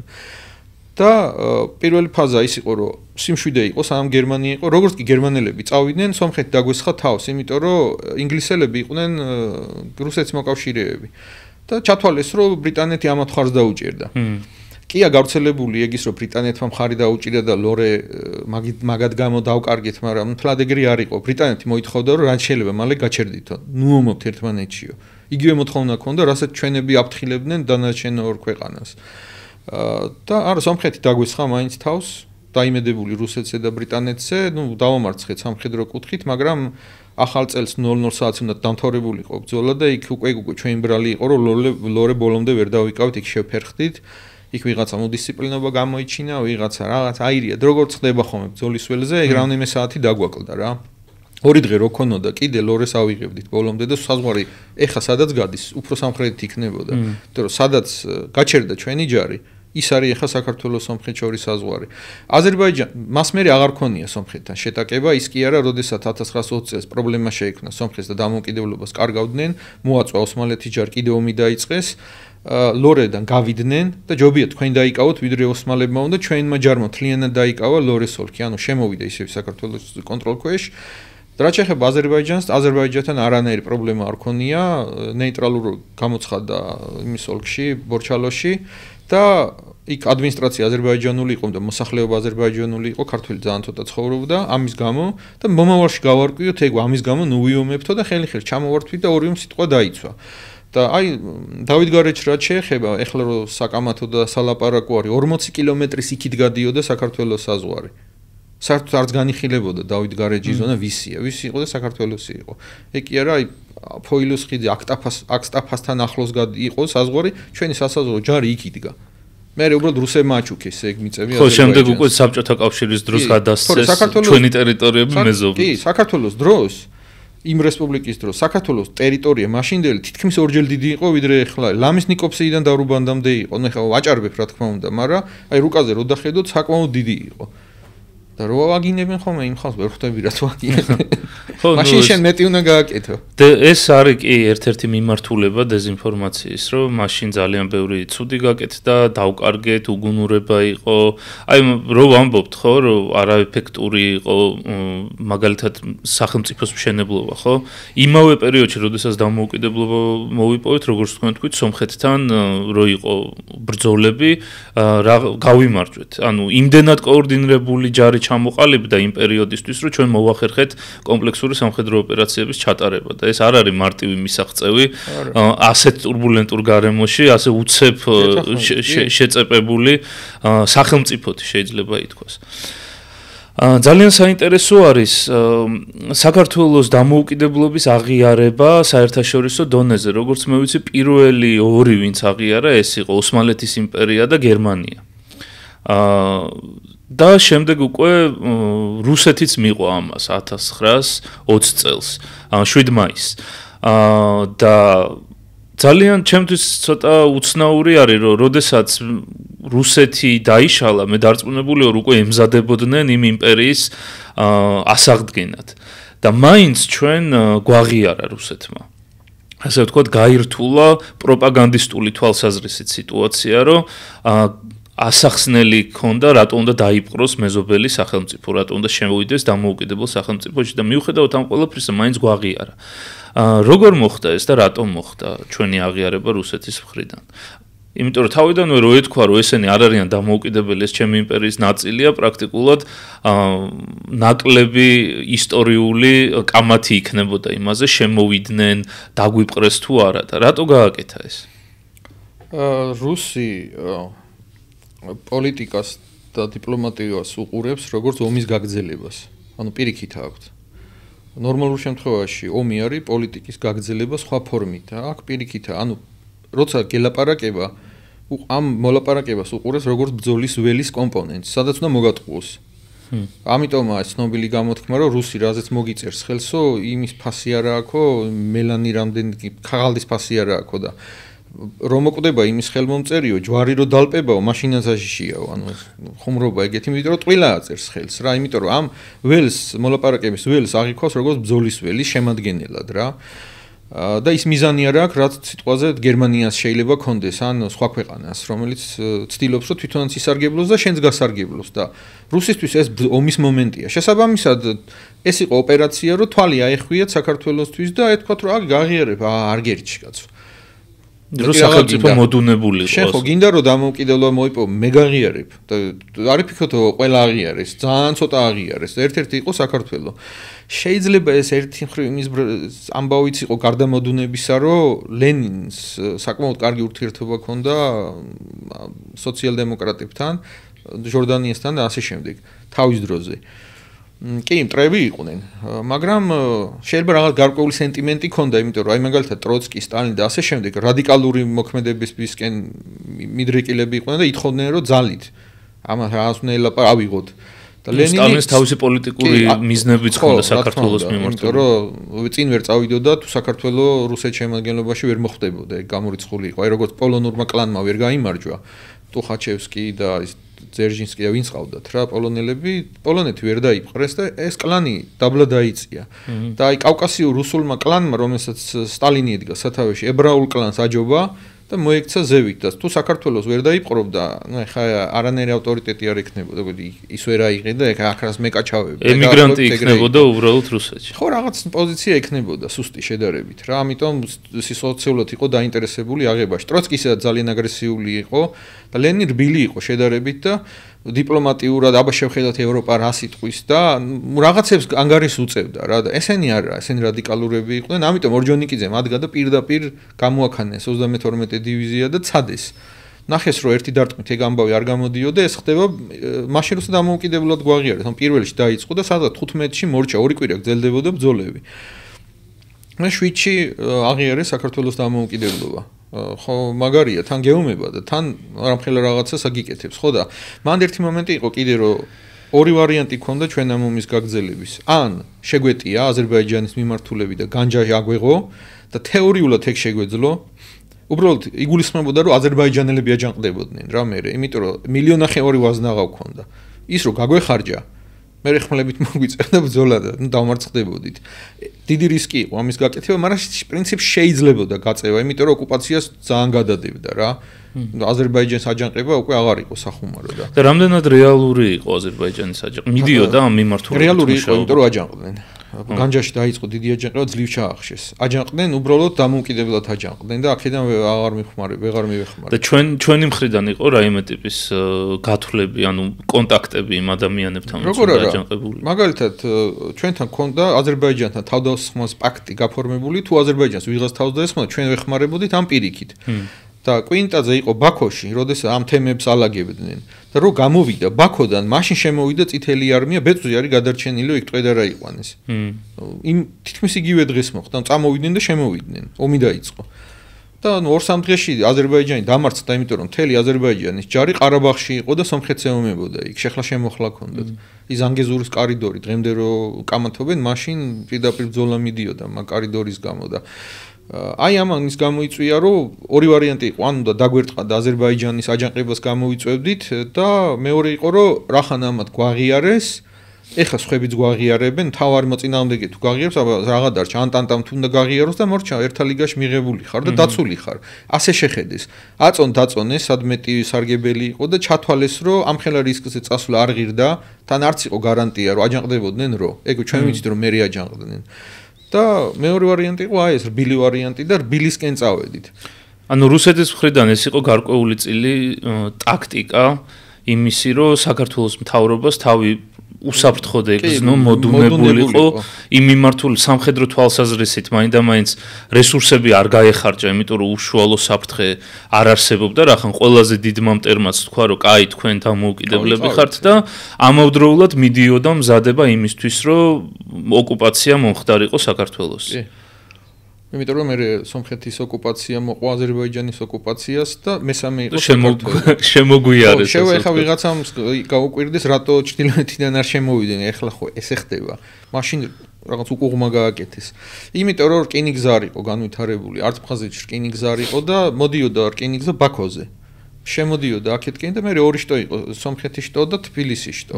და გამოუყვნენ ამ რკინიგზის ლოჯისტიკის გარეშე ამ ხელა მასა ჯარების რა უნდა ჭამონ ხო ელემენტარია წამალი საიდან უნდა მოვიდეს ლოჯისტიკური გათვლა დაიწყეს ბაქოდან და ბაქო მოწყვლადი იყო იმიტომ ჯარი აღარ იდგა იქით სომხეთს ებრძოდნენ ზურგში დაარტყეს ფაქტიურად შემოვიდნენ ბაქო აიღეს მერე რაღაც თვეების მერე უკვე სომხეთს დაარტყეს და სომხეთს დაარტყეს მაშინ როცა ოსმალეთმა შეუტია კიდე ზურგში დაარტყეს ამათ სომხეთსაც გაიჭყლიდა სომხეთი ხო როგორ უნდა იყო და შემოbrunდნენ მე უკვე დადგნენ ჩვენს წინააღმდეგ და უკვე გასაგები იყო ხა რა იქ რომ ომი გარდაუვალი იყო რა ეს მოულოდნელი არ ყოფილა იქ მაგრამ ნუ რაღაც ნიუანსები ხა საბრძოლო მოქმედებებზე და დაზვერამ რა ინფორმაცია მოიპოვა ბაქოდან და მე ჩვენმა გენშტაბმა როგორ გათვალა მაგებზე რო ვილაპარაკოთ სხვადასხვა ძალიან საინტერესოა და გადავდივართ ისე უშუალო თემაზე ანუ როგორ დაიწყო წითელი არმიის კამპანია საქართველოში იმიტომ რომ დღემდე არსებობს მითი რომ საბჭოთა რუსეთი აქ შემოვიდა აჯანყებული გლეხების დასახმარებლად თუ რაღაც სხვადასხვა ჯგუფების დასახმარებლად, რომლებიც თავისი უფლებებისთვის იბრძოდნენ პრაქტიკულად.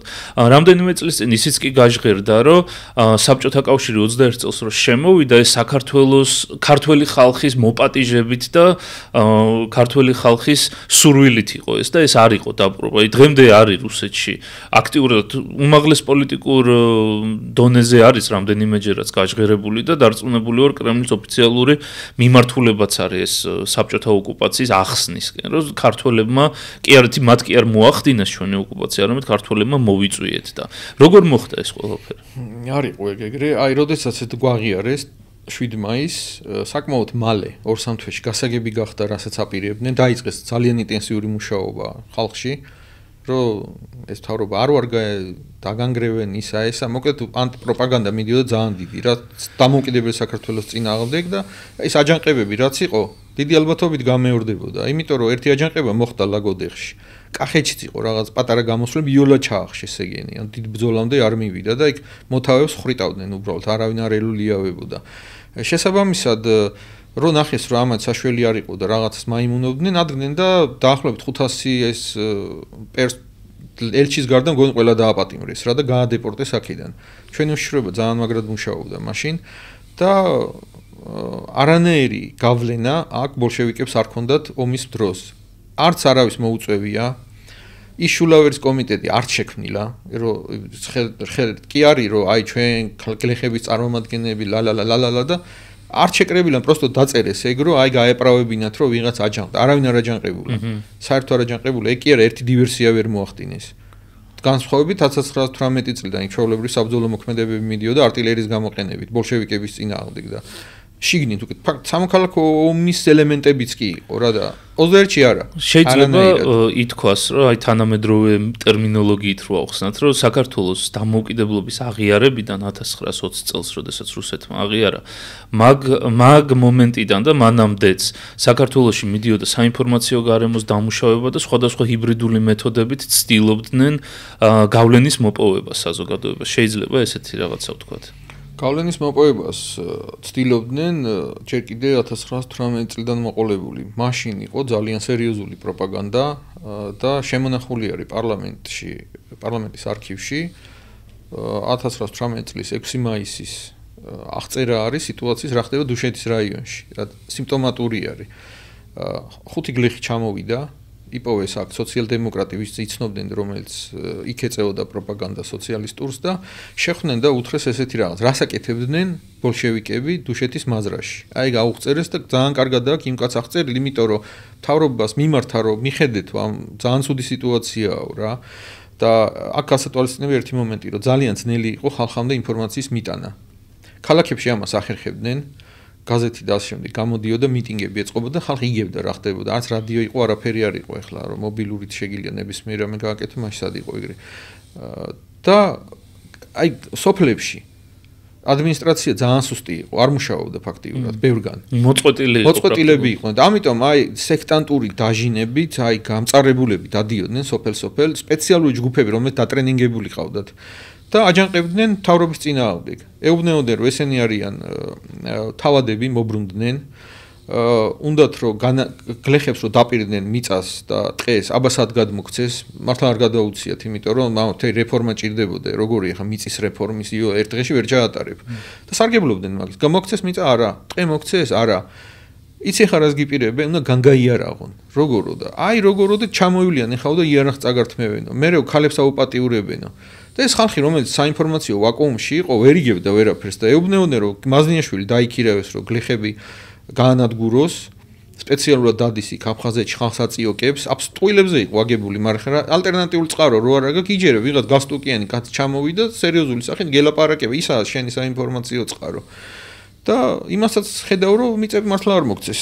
ანუ არგუმენტი, სერიოზული არგუმენტი იყო. ხო, რაღაც სიმართლეზე დაფუძნებული რაღაც. ახ ფრიანად ტყუილზე არაფერი არაა დაფუძნებული. ყველა საშიში ტყუილი არის, რომელიც 90% სიმართლეს შეიცავს, იმათში კლავენ. კი. შესაბამისად ეუბნეოდნენ რომ ჩაეწერეთ ჯარშიო, იმიტომ რომ ოსმალეთის წინააღმდეგ მობილიზაცია იყო გამოცხადებული და მთავრობა იარაღს რომ მოგცემთ და გასწავლით როგორ გამოიყენოთ იარაღიო, მაშინ ავჯანყდეთო რა და ჩამოვაგდოთ ეს მთავრობაო, რომელიც ებძვისო რუსეთს, როგორ შეიძლება რუსეთის წინააღმდეგ ბრძოლაო, ჯერ არ ებძოდნენ, ვინ ებძოდა. დამოუკიდებლობას აცხადებინო და ან ძალიან უყურყოფით კონტექსტში ხონდათ წარმოჩენილი ყველაფერი და გლეხებმა დაიჯერეს ეს. თან აპირისპირებდნენ მუშებს. მუშები ქალაქებში იყვნენ და იცოდნენ რა ხდებოდა. აი იმიტომ შეიარაღეს სახალხო გვარდიას ბაზა იყო მუშები. თავიდან. იმიტომ რომ ამათ იცოდნენ ქვეყანაში რა ხდებოდა. და აი ნახე თუ რა შვებიანო, მუშები შეიარაღესო, ეხა მოვლენ ის მუშებიო და გლეხებს დაუწყებენ დახოცვასო. და რო ხედავდნენ რომ ეს წითელი გვარდია მართლა იარაღით დადის და რაღაცა ის ნარატივები ასე და უცოცხლდებოდათ. და აჯანყება დაიწყეს. დაიწყეს აჯანყება ისეთი იყო, რომ სერიოზული ათასობით ჯარისკაცი მონაწილეობდა უკვე ჩვენი მხრიდან. ცხეთამდე მოვიდნენ. თბილისის აღება უნდოდა. საიდან დაიწყნენ? დუშეთიდან. ოსები ეხმარებოდნენ, რა თქმა უნდა, ოსები ეგრევე ამოქმედნენ ქართველების წინააღმდეგ, ოღონდ ბოლშევიკურ ნარატივში. ოსისთვის სულ ერთი იყო, ბოლშევიკი იყო, დენიკინი იყო თუ ვინ იქნებოდა. თავარი იყო, რომ დამოუკიდებლობა მოეპოვებინათ და იყენებდნენ ამ ბოლშევიკურ იმას. რაც უფრო ჩამოიშლებოდა საქართველოს, უფრო ისარგებლებდა ოსი.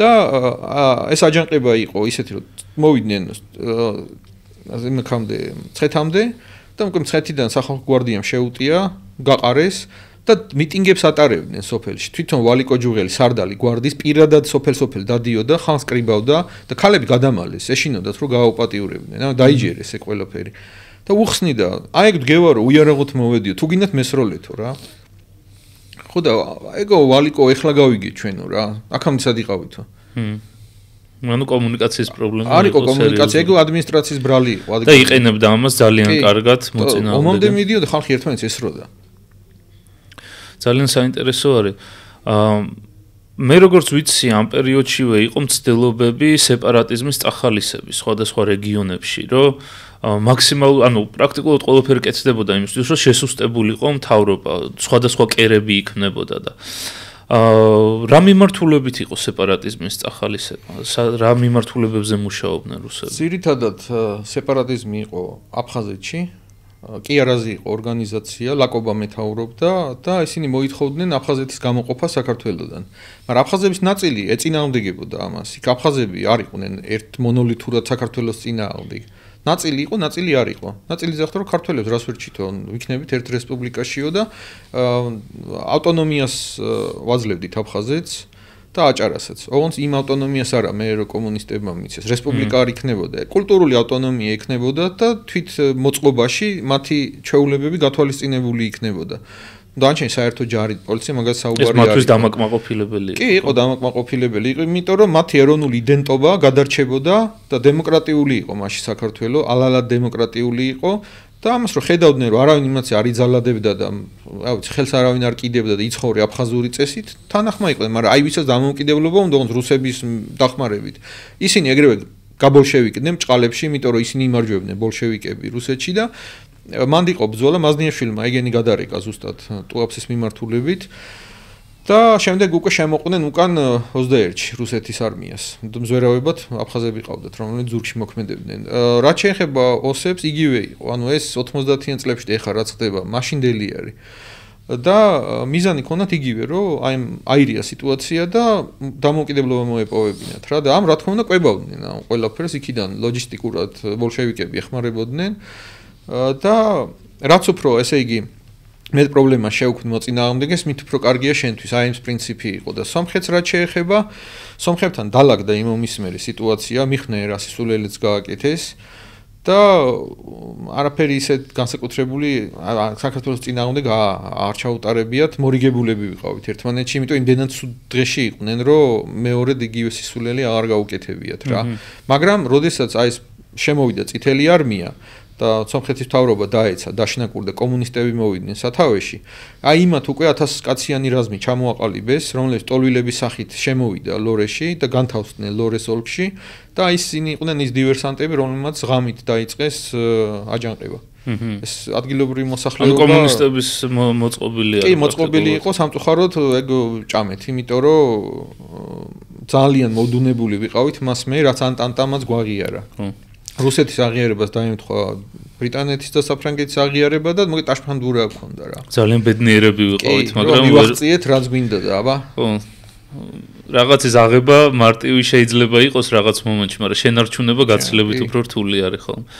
ჩვენ ვისაუბრეთ როგორ ჩამოყალიბდა და იქმნებოდა პირველი ქართული ჯარი და საინტერესოა ასევე ინფორმაციის მოპოვების თემა. ანუ ჩვენი უშიშროების სამსახური. რამდენჯერმე ვახსენეთ კიდევაც რომ მათ იმუშავეს ძალიან კარგად და კონკრეტული რაღაც ოპერაციები გაშიფრული იყო და წინასწარ ვიცოდით. ქონდა ჩვენ წინსწრებად ინფორმაცია, წითლები, საბჭოთა კავშირი, ანუ საბჭოთა რუსეთი რას აპირებდა. ანუ რომ ნელ-ნელა მოდიოდა რა ოპერაციები იყო. მე როგორც ვიცი, იყო იქ კონკრეტულად რაღაც ინფორმაციები, რაც მოვიპოვეთ ჩვენ, რაც დაგვეხმარა კონკრეტული გადაწყვეტილებების მიღებაში და ცოტა მეტი რომ ვისაუბროთ ამ თემაზე, ძალიან სასარგებლო იქნება ჩემი აზრით. კი, ბაქოდან იქაურმა ქართველმა გადმოცა საიდუმლო დოკუმენტი, რომელსაც ჰეკერია წერდა ხელს, ანუ ოპერაციის მეთაური და იქ იყო აღწერილი ძალიან საკმაოდ დეტალურად როგორ უნდა დაეპყროთ საქართველო. თვენახევარში დავიპყრობო, ოღონდ ეხლა არაო. ანუ რაღაც ესე იგი ისე ეწერა, რომ გაზაფხულზე იყო ნავარაუდევი, იმიტომ ძალა აკლდა ამ აღწერაში ჩანს, რომ დარწმუნებული არ არის. თუ გარკვეული რესურსები მექნებაო, აი ეს და ესო, ამ შემთხვევაშიო აი თვენახევარში შემიძლია საქართველოს დაკავებაო, ესე უწერია იმ კაცს. ეს ჩაგვივარდა ხელში. დახედეს ამ დოკუმენტს, გაანალიზეს გენშტაბში და დაასკვნეს, რომ ომი იქნებოდა ზამთარში არ დაიწყებდნენ, ძნელი იყო დაწყება მაგათთვის ლოჯისტიკურად და დაიწყებდნენ როცა გამოთბებოდა მარტი-აპრილში. და ეს რო გადაწყვიტეს, აქ დაემთხვა ერთი ცუდი მომენტი. ჩვენ ჯარი იყო გაწვეული, სავალდებულო სამხედრო სამსახურს ექვემდებარებოდნენ როგორც ნაცვლები, ასევე სერჟანტები, ისე რიგით შემადგენლობა. მხოლოდ ოფიცრები იყვნენ კონტრაქტზე, სხვები არა. და ესენი იყვნენ მობილიზებულები, ასე ვთქვათ. და ეს ხალხი 1919 წელს რო გაიწვიეს, ომი რახან იყო განუწყვეტლივ, სულ რჩებოდნენ სამხედრო ნაწილში და გადაუცდათ ვადა, ძალიან გადაუცდათ თან. ეს წელზე მეტი გამოდიოდათ. და უკვე უკმაყოფილება წავიდა, რომ ხო ხედავთ, რომ ომი აღარ არისო, ყველამ გვაღიარაო რა, ანუ კაი სიტუაციაო და აქ ფრონტზე რაღაცა ვართო და უკმაყოფილება გაჩნდა ჯარში. იმოქმედა აღიარება მას. კი, მანამდეც იყო, გამიღიარებამდე ხდება. იმიტომ რომ ძალიან დიდხანს იდგნენ, ეხლა სხვები დადგნენო. იმიტომ რომ მაშინ აგრარული ქვეყანა იყო საქართველო და ეს ახალგაზრდა ვინც იყო სახში თოხნი და რაღაც საკეთდა, იმას ხომ მოწყდა. და შესაბამისად დგას, ხედავს რომ ომი არ არის და ვიღაცები ეტყობა უჩხიკინებდნენ თან და წამოვიდა უკმაყოფილება, საკმაოდ დიდი და ლოგიკურიც, ვერ იტყვი რომ ულოგიკოთ მოქმედებდნენ. ამ დროს სახალხო გვარდიამაც დაიწყო წუწუნი, იმიტომ რომ სახალხო გვარდია არ იყო რეგულარული ჯარი, მათ არც ხელფასი ჰქონდათ და არაფერი, ესენი მოქმედებდნენ სამოხალისეო პრინციპზე.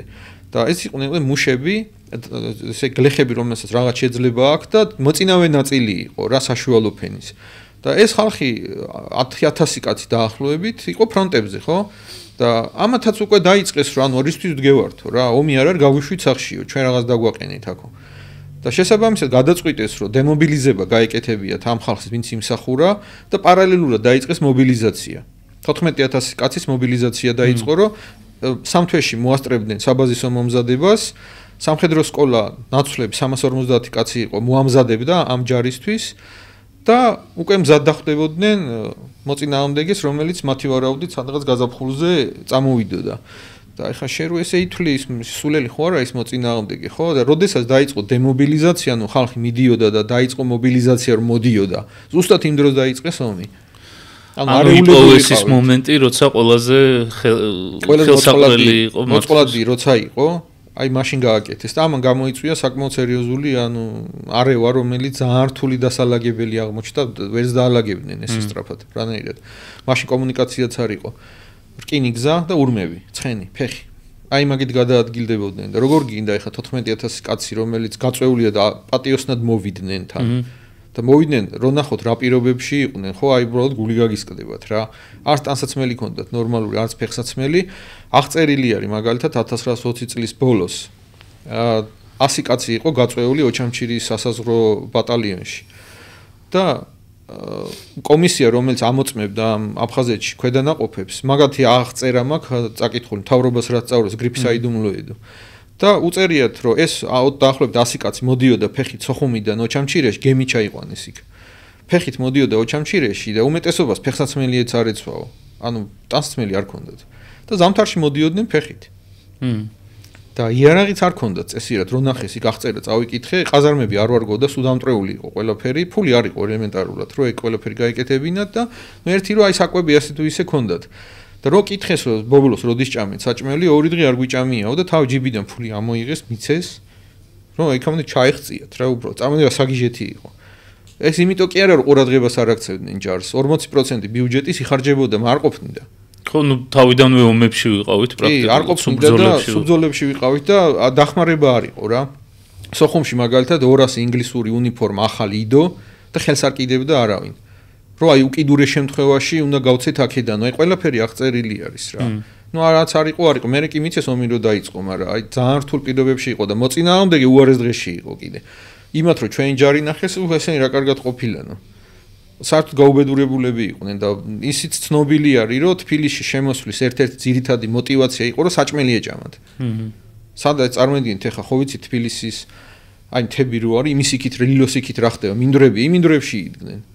მოდი პირდაპირ ეუბნეოდნენ მეთაურები რომ აი რაც უფრო მალე შევალთ უფრო მალე გეშველებათ საჭმელი თითქმის არ ქონდათ პრაქტიკულად საჭმელისთვის იბრძოდნენ ხო რევოლუცია ნაკლებად აწუხებდა ძალიან საინტერესო თემამდე მივედით და კიდევ ერთი მითი ვინ იცავდა თბილისი იმიტომ რომ გავრცელებულია ვირუსულად ასე ვთქვათ რომ თბილისი იცავდნენ მხოლოდ იუნკრები სინამდვილეში ვინ იდგა თბილისში რა ძალა იყო და ვინ იყო ჩართული ამ ყველაფერში თბილისის ფრონტი მოდი ნახოთ წარმოვიდოდ რამხელა იყო რა იწყებოდა კოჯრიდან აი ეს ანზა რო არის რადიო ანზა თბილისიდან რო გაიხედოთ კოჯრისგან დაინახოთ ანზას იქიდან იწყებოდა და მთავრდებოდა ლილოს ჩრდილოეთით ბაზრობა სადაცაა ახლა აი მის ზევით თები რო მოჩანს იქ და იუნკერი იყო სულ 136 და ახლა რომელიც ყუათ ყოფილი იტყვის რომ ეს 136 კაცი იდგა ამდენ რავი 20-30 კილო თუ 40 კილომეტრზე და ისინი იცავდნენ თბილისს და 30000 რუსი უტევდა ამათ ერთი კვირა აკავებდნენ ხო უკვე რაღაც ისულელებთ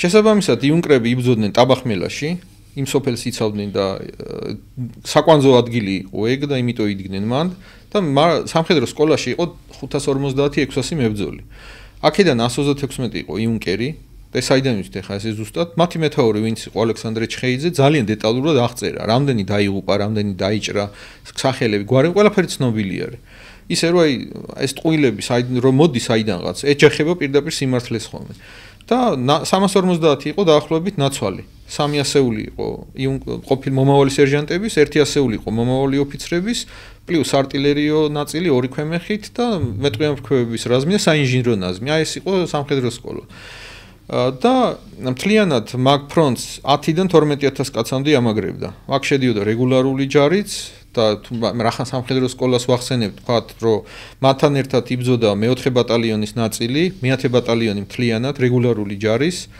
და 4 ბატალიონი იბრძოდა სახალხო გვარდიის ანუ მარტო არ იყო სამხედრო სკოლა იქ ცენტრში იდგა მაგრამ ფლანგებზე და ასე შემდეგ სხვაებიც იყვნენ და აი ეს 10-დან 12000-მდე რა და გვიტევდა 30 ან სამჯერ მეტნი იყვნენ შესაბამისად იმის თქმა რომ მარტო იუნკრები იბრძოდნენ რომ ცოტა უხერხული არის რა თან წინახაზე არც იყვნენ ეგენი იყვნენ მაშველი ანუ ზურგში იყვნენ ცენტრში და საიდანაც მოწინააღმდეგე გამოარღვევდა შემოიჭრებოდა ავსებდნენ იმ მიმართულებით კონტრდმაზე მიდიოდნენ და იმდენჯერ გადარეკეს რომ ლეგენდა გახდნენ რა აი მაგით არიან ცნობილი ძალიან მაგრა იმუშაოს კი არ დაუშვეს არც ედგან გარღვევა ძალიან მაგარი არის ამ მოკლე პერიოდში რომ ამდენი პროგრესის მიღწევა შეუძლებელია. აი ქართული პროდუქტი იყო რა, აი ხას უსმენ მაგას, იუნკრები და სამხედრო სკოლა იყო ქართული პროდუქტი.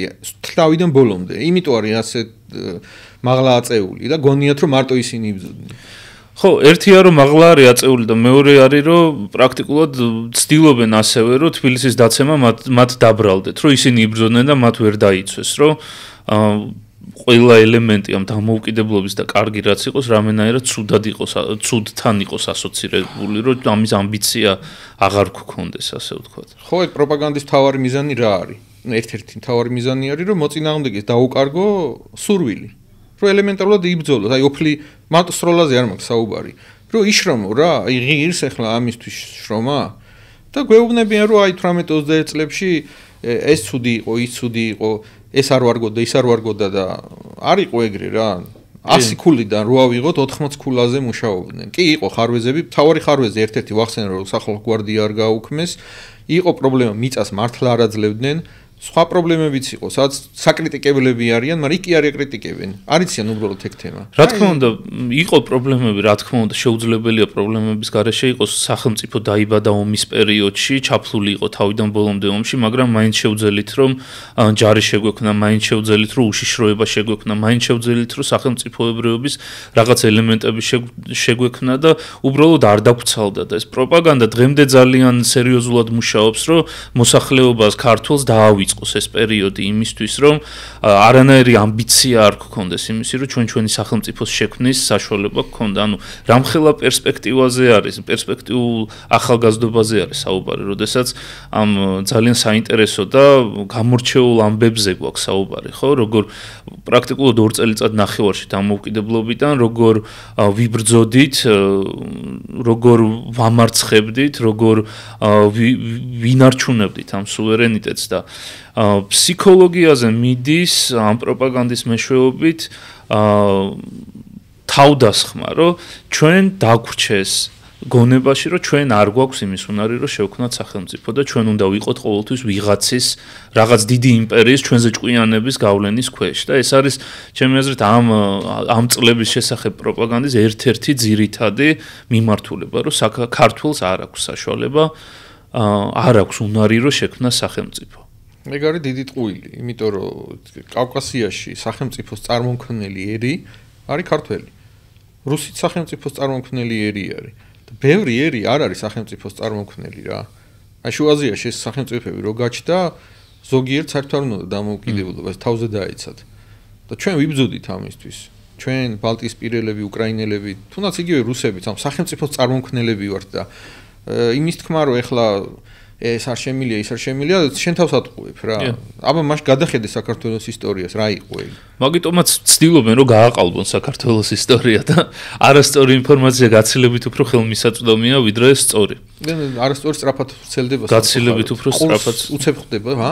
სწორის დონეზე. სენსაციურია კი. და ემოციებზე დაფუძნებული რო არის, ძალიან მარტივად ვრცელდება.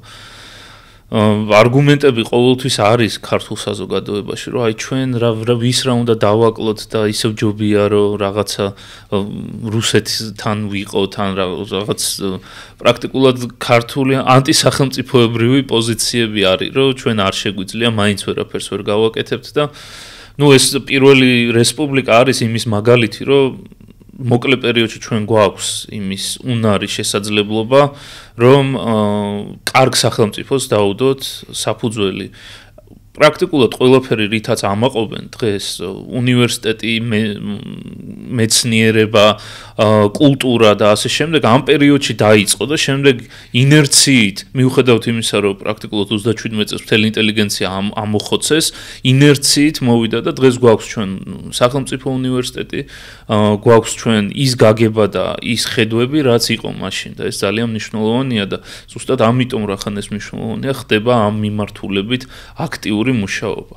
და ერთ-ერთი მითი, რომელიც ასევე ამას ემსახურება, ეს არის ჟორდანიის მთავრობის გაქცევა. არის ეს მითი, რომ გაიქცა მთავრობა, რის გამოც დავკარგეთ ჩვენ თბილისი. რამდენად შეესაბამება ეს სიმართლეს? ეს ტყუილი არის თბილისის დატოვება მოხდა კვინიტაძის პირადი გადაწყვეტილებით, მას კანონით ჰქონდა უფლება ერთპიროვნულად მიეღო ესეთი გადაწყვეტილება, როგორც მთავარსარდალს.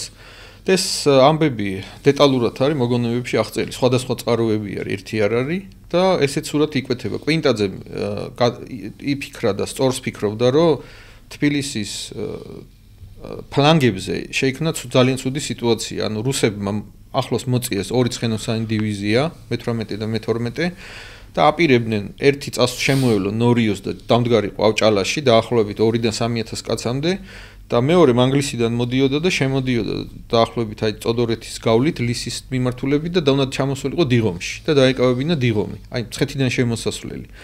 და მან დაახლოებით უხეში გათვლით 4000 მოწინააღმდეგე შემოდიოდა და თბილისს 10-12 იცავდა.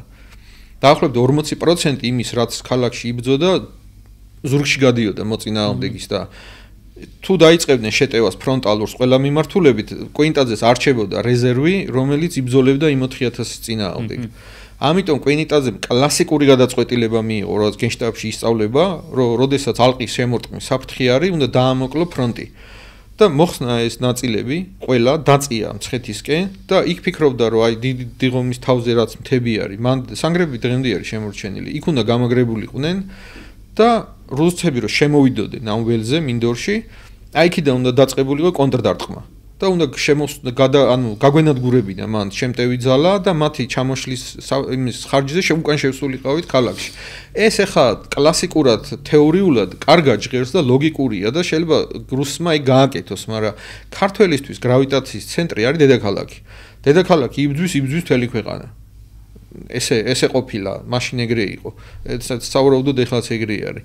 და როდესაც დაინახეს რომ გამარჯვებულია ჯარი, ხა ფრონტზე ჯარისკაცი რო დგას, იმან რა იცის ფლანგებზე რა ხდება, ხო, წინ იყურება და უხარია რომ აჰა, ერთი კვირა ვჯოვნით, ხო? კარგი სულისკვეთებითა, ყველა კმაყოფილი არის, ასე თქვა, ტყვია წამალი აქვთ, ასე თუ ისე მოდი, საჭმელი აქვთ და მოწინააღმდეგე ზევიდან დაყურებ. კაი პირობები გაქვს. და ამ დროს გეუბნებიან რომ უკან მივდივართ. და მთლიანად ჩამოიშალა მორალი და ეს ვერტიკალი რა. და წავაგეთ, ჩაიქნიეს ხელი. ვერ გაიგეს. და აფრთხილებდა კვინიტაძეს უთხრა ოდიშელიძემ გენერალმა, რომ აი ოთახში ხდება ეგ, რომ გიორგიო, ეგ რო გავაკეთო ჯარის სახში წავა. აღარ იომებენო. ესენი რუსები არ არიანო, ქართველები არიანო. არაო მაინც იაც ტუპაიო, ანუ ქართული არ იცოდა კვინიტაძემ რუს ემიგრაციაში ისწავლა, უკან ვიხევოდა. ნუ ვერაფერ ვერ უთხრა, იმიტომ კლასიკის მიხედვით მართალს იძახდა. უკეთესი იყო რომ დაეძახა მაზნიაშვილისთვის, ჯიჯიხიასთვის და ანდრონიკაშვილისთვის, ვინც სარდლები იყვნენ მონაკვეთების და რჩევა მაინც ეკითხა რომ აი რა უყოთ ესე ხდება და თქვენ რას მეტყვით, იმიტომ რომ მაზნიაშვილი თავისებური იყო რა, აი ძალიან ცუდ სიტუაციაში პოულობდა გამოსავალს. არა არ გააკეთა ეგ და ალბათ ჯობდა რომ დალაპარაკებოდა მაინც რა, იქნებ რაღაც სხვა გადაწყვეტილება მიეღოთ. თუმცა ერთპიროვნულად აიღო თავის თავზე და ის მოხდა რაც გააფრთხილეს, რომ ქართველი სახში წავაო. სახში წავიდნენ პირდაპირ. სახში წავიდნენ თბილისელების უმეტესობა, კახელები, მე რაც უფრო უკან ვიხევდი, აი გორელები, გორში მივიდოდნენ. ანუ პრაქტიკულად ჩათვალეს, რომ მორჩა აზრი აღარა. მორჩა რა აზრი აქვს, თბილისში არ ვიომებთ და მე ხუმრობდნენ ეგ მოგონებები, წავიკითხე, მოლიჩი ვიომოთ, მოლიჩიო, იქიდან უფრო ავიღებთ თბილისო. და ესე იგი 10-12000 კაციდან ხაშურში, სადაც ბოლო-ბრძოლა გაიმართა, დიდი ასე ვთქვათ, შემაკავებელი მერეც იყო, მაგრამ იმ სერიოზული ბრძოლა სადაც შანსი კიდე ქონდა, 6300 კაცი მონაწილეობდა. ამ 6300-დან დაახლოებით 2000 იყო ჩამოსული, ანუ თბილისში არ უომიათ იმათ. ზოგი ახალციხიდან ჩამოვიდა, ზოგი ქუთაისიდან. გასაგები არის. რთული სიტუაცია იყო ნამდვილად. საინტერესოა ასევე შევეხოთ იმ ფაქტს, ბრძოლები საქართველოსთვის, საქართველოს ოკუპაციისთვის და დამოუკიდებლობისთვის ჩვენი მხრიდან მარტო თბილისის მიმართულებით იყო თუ იყო სხვა კერებიც დაპირისპირებით? არა. ორი ძირითადი მიმართულება ჰქონდა ჩეტევის თავიდან.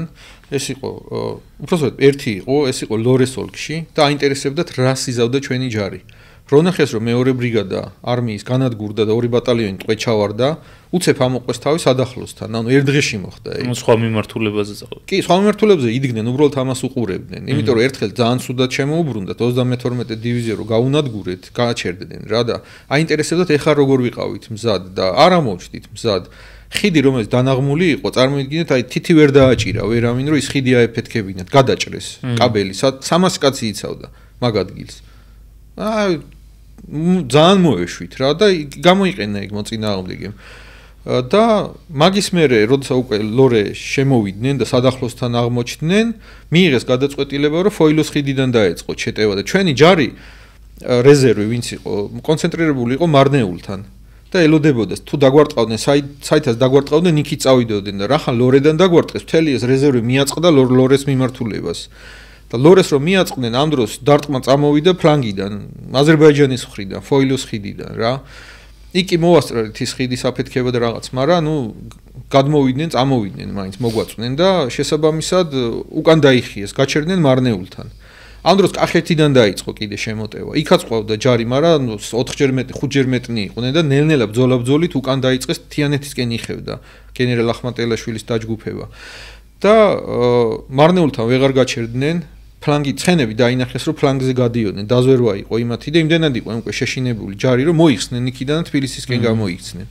და თბილისთან უკვე აი კვეინტაძე დანიშნეს მთავარსარდლად რა იქ სიმაღლეებზე ჯარი თბილისში შემოუშვეს, დაასვენეს, დააწყნარეს, დასვენებული ვინც იყო ის წინა ხაზზე დადგა და აი მე ესე შეიკრა ფრონტი და შემოტევა დაიწყეს ამის მერე თბილისთან რო ბრძოლები გაჩაღდა, დაიწყო სამი მიმართულებიდან ურო ჩრდილოეთით, ეს იყო აფხაზეთიდან, თუ არ ვცდები 23-ში დაიწყეს, ვამისონის უღელტეხილი გადმოლახეს და ყაზბეგ შემოუარეს მთებიდან, ანუ ბევრი მიმართულებით შემოვიდნენ თან წარმოიდგინეთ ზამთარში რომ ვამისონის უღელტეხილზე ფეხით გადმოხვალ ღამითთან ძალიან ბევრი დაიღუპა იქ პირდაპირ უწერიათ მოგონებებში ხევში ცვიოდა ხალხიო მაგრამ მოდიოდნენ ანუ ავამტყოფური დაჟინებით მოდიოდნენ რა და აი სოთაშოს კვიტინტაძემაც შეაქო მაგას ბევრი ვერ იზავდაო ანუ მთებში რაც გააკეთეს რა საინტერესოა რამდენად ეს არის კლასიკური მაგალითი იმის რომ მოდუნდა ერი მიუხედავთ იმისა რომ გარკვეული მზადებები მიდიოდა და ინფორმაციაც იყო რომ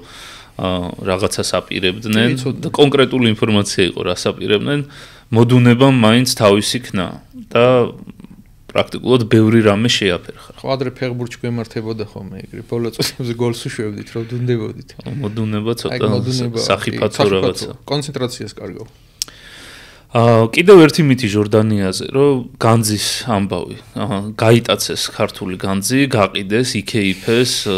კი, ვიდეოცა ნანახი მაქვს.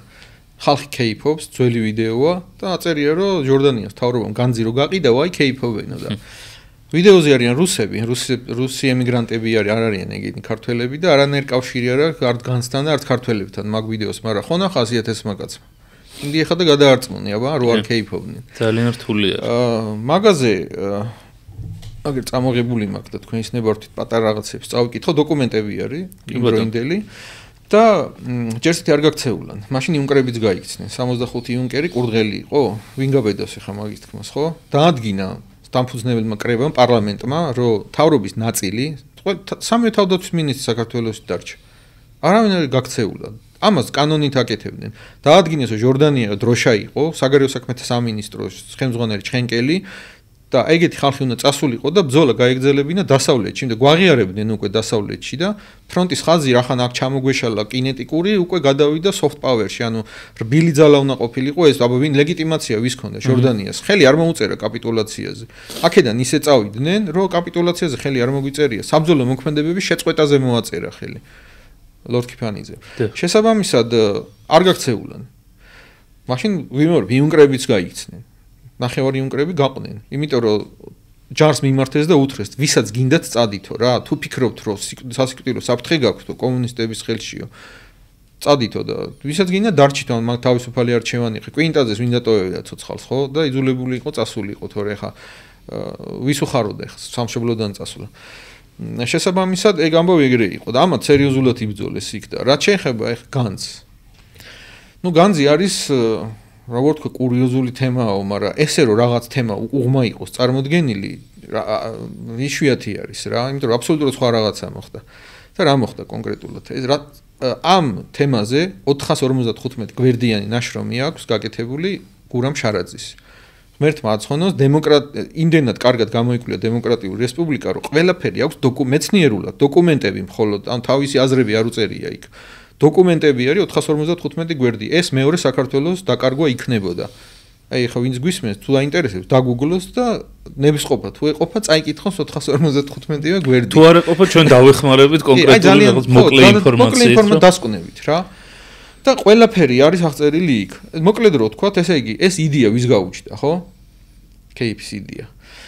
ივანე ჯავახიშვილი, ხუთლარიანზე რო ახატია, ვინც არის იმათ გასაგონრად, აი იმაზეა საუბარი. ივანე ჯავახიშვილმა შეთავაზა ექვთიმე თაყაიშვილს, რომელიც იყო პარლამენტის თავმჯდომარის მოადგილე და პარალელურად იყო ქართული მუზეუმების კურატორი.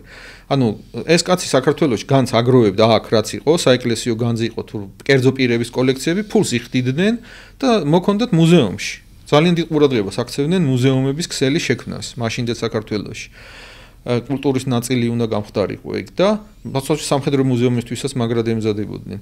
და ესე იგი, ეს ყველაფერი გროვდებოდა, ჯავახიშვილმა ხო იცოდა ჩართულიყო და უთხრა რომ კომუნისტები რო შემოვლენო, ესენი რუსეთში ადნობენ ამ ყველაფერს განცო, ვერცხლ და ოქროს დატაცება მიდისო, ეკლესიებში ზარებს და იმას ადნობდნენ და ამას ჩვენთანაც დაგვიდნობენო რა და ამის შანსი დიდია ძალიანო და იქნებ უთხრაო ნოე ჟორდანიასო რომ ეს განძი გავიტანოთო რა იქო სადმე დავაბინაოთო და რავი თორე აქ დაიკარგებაო ეს ჭკუაში დაუჯდა შეეშინდა მართლა ხა არგუმენტი სერიოზული უთხრენ და ფაქტის სახეზე იყო აკეთებდნენ მაგას ჟორდანიას უთხრა ჟორდანიამ დაავალა იქ ხალხს მაგტო ექვთიმეს არა სხვებსაც ჩენკე საგარეო საქმეთა მინისტრო ამ თემისთვის მიეხედათ გამოიყო დაცვა და ყველგან დააგზავნეს ხალხი ამ მუზეუმებში და ეკლესიებში რომ სადაც მნიშვნელოვანი ეროვნული განძია ოღონდ ოქრო და ვერცხლიო ხაზგასმული იყო ეგ რა ხა ხაღალდი რაც იყო და ხა წიგნებს არ დაწვავდნენ ხო და ეგენიო დაგვახვედრეთო ყუთებს ჩალაგებული და უნდა წავიღოთო რა და ძალიან ბევრგან მოაგროვეს და ეს მატარებელი რომ მიდიოდა ახვედრებდნენ და ძალიან იყო ორგანიზებული იყო ყველაფერი ბევრი ხალხი იყო ჩართული დაცვა ეყენა და ასე შემდეგ და მოგონთ ვერ აღწერეს. აი უბრალოდ დებდნენ ლუკი ედოზე და მიქონდათ რა. სწრაფად გაიტანეს. ხო, იმიტომ რომ უკან ვიხევდით უკვე და არ დაკარგულიყო. და ჩამოიტანეს სად? მარსელში. ქალაქ მარსელში ჩამოვიდა და ეხლა არის აქ საინტერესო მომენტი ეგ უკვე უნდა ვახსენო რა ხდებოდა რა. ესე იგი, ეს თემა დაევალა ჩხენკელს, საგარეო საქმეთა მინისტრს, ის იყო პასუხისმგებელი. ჟორდანიამ დაავალა მას. და ჩენკელმა როცა ეს თემები ირკვეოდა ერთ-ერთ წერილში სუ დოკუმენტები არის იმ წიგში ესეთი რაღაცა აქვს ჩენკელს ნათქვამი რომ ნოეს მიმართავს რომ ეს განძიო შეიძლება გახდეს სადაო ან ვალი დაგვედოსო თავრობასო და ჩვენ სახელზე რომ გავაფორმოთო ვალში არ წაიღოს ვიღაცამო და ეს მე ძალიან გამოგვათ 10 წლის მერე მართლა მიქონდა თვალში უბრალოდ ხარ ეგ გადავალ მაგაზე და რასით რაღაც გააკეთეს რომ მოდიო გადავაფორმოთო ექვთიმეზეო იმიტომ რომ ეს არის მუზეუმების წარმომადგენელიო რა და თავიდანვე ნოემ უთხრა ექვთიმეს რომ შენ უნდა გაყვე განცო და არ უნდა საქართველოს დატოვება მაგრამ მეგობრები იყვნენ და კაცური სიტყვის თემა იყო კაი გავყვები განცო და ნოე იმას ექვთიმე მასე გაყვა განს და ესე იგი ჩამოვიდნენ მარსელში და ახლა ნახეთ რას წერს ჟორდანია ჩხენკელს. ძალიან მოკლედ ვიტყვი რა. იმიტომ რომ განძი ორ ნაწილად იყოფოდა. იქ არ იყო მარტო ეროვნული მნიშვნელობის, იქ იყო ხაზინაც. ანუ ოქრო ვერცხლი ოღონდ ხაზინის. და რა შეეხება ამ ოქროს ვერცხლს და ამგვარ ქონებას, რომელიც მოთავსებული 112 ყუთში ფინანსთა სამინისტრო და სახელმწიფო ბანკის დაღით და რომელიც შეადგენს ასე ვთქვათ ფინანსურ სახსარს მთავრობისას თქვენ უნდა მიიღოს სასწრაფო ზომები ამ ქონების განაღდებისთვის, ამ წყაროდან შემოსული თანხები იქნება მოთავსებული სანდოს საკრედიტო დაწესებულებაში. აი ამ ფულით იყიდეს ლევილის მამული, გასცემდნენ სტიპენდიებს და სანამ ჰქონდათ საშუალება ეხმარებოდნენ ემიგრაციაში ხალხს. და აი ეს ბოლოში ეს წერილი ასე მთავრდება, იგივე ნოე ჟორდანიას სიტყვებს ვაგრძელებ. კერძო საზოგადოება და თუ ეკლესიის ნივთები მობარებული აქვს მთავრობა შესანახავად და თავის დროზე ეს განძი არის საუბარი აი რო იქეიფეს რო გაყიდეს იმ განძზე. როცა მთავრობა ამას საჭიროდ დაინახავს უკანვე საქართველოში წამოსაღებად 1921 წლის 21 აპრილი.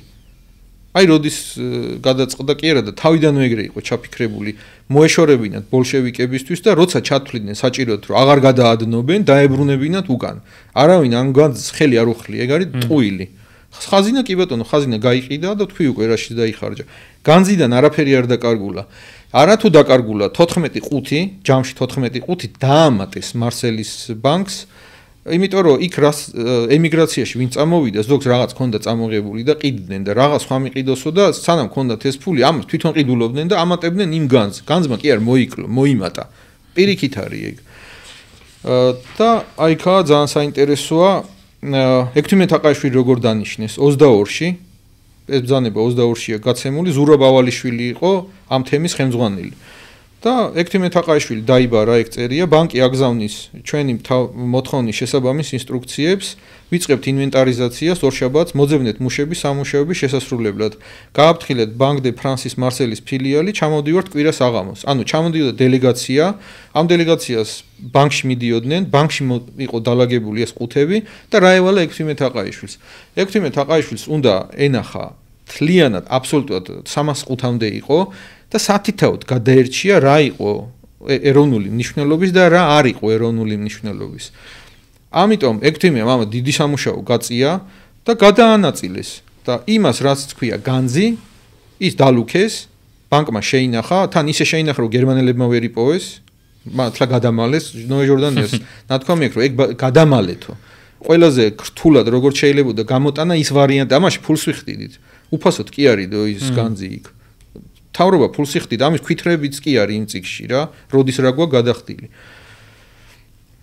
რესტორანში ქეიფობდნენ ამ ფულით ხო და ჩამოვიდა ექვთიმე თემა გააკეთა და დაბინავდა ბანკში გავიდა რაღაც პერიოდი და საფრანგეთმა ამ საბჭოთა კავშირთან გააფორმა მეგობრობის ხელშეკრულება და იქ მოითხოვეს რომ ეს მთავრობები რომლებიც საფრანგეთში იყო ნუ გაეუქმებინათ და საფრანგეთმა გააუქმა ანუ ნოე ჟორდანი აღარ იყო საქართველოს მთავრობის თავმჯდომარე კერძო პირი გახდა რა ეხლა ჩვენ კი ვეძახდით მაგრამ იმათვის აღარ იყო შესაბამისად ერთმა რუსმა ქალბატონმა არ ვიცი ვინ პადაჩა ვინ მოაწოდა ეგრევე გვიჩივლა რომ აი ეს განძიო რომელიც ინახებაო ბანკშიო არის ჩემიო იმიტომ რომ მე ვარო დადიანი იყო ჩემი ქმარიო და მეკუთვნისო რა სამეგრელოდან რაც კი წამოიღეს ჩემიაო და უცებ გახდა სადაო ეხა წარმოიდგინეთ სასამართლოში შეიტანა პარიზის და საქმის გარჩევა დაიწყო ყადაღა დაედო შეიძლება ავის იქაფერ გამოქონდა მაგრამ ნუ ხონდა შეამოწმე ეს ხალი ითხოს რომ იქ ჩემი ნაწილია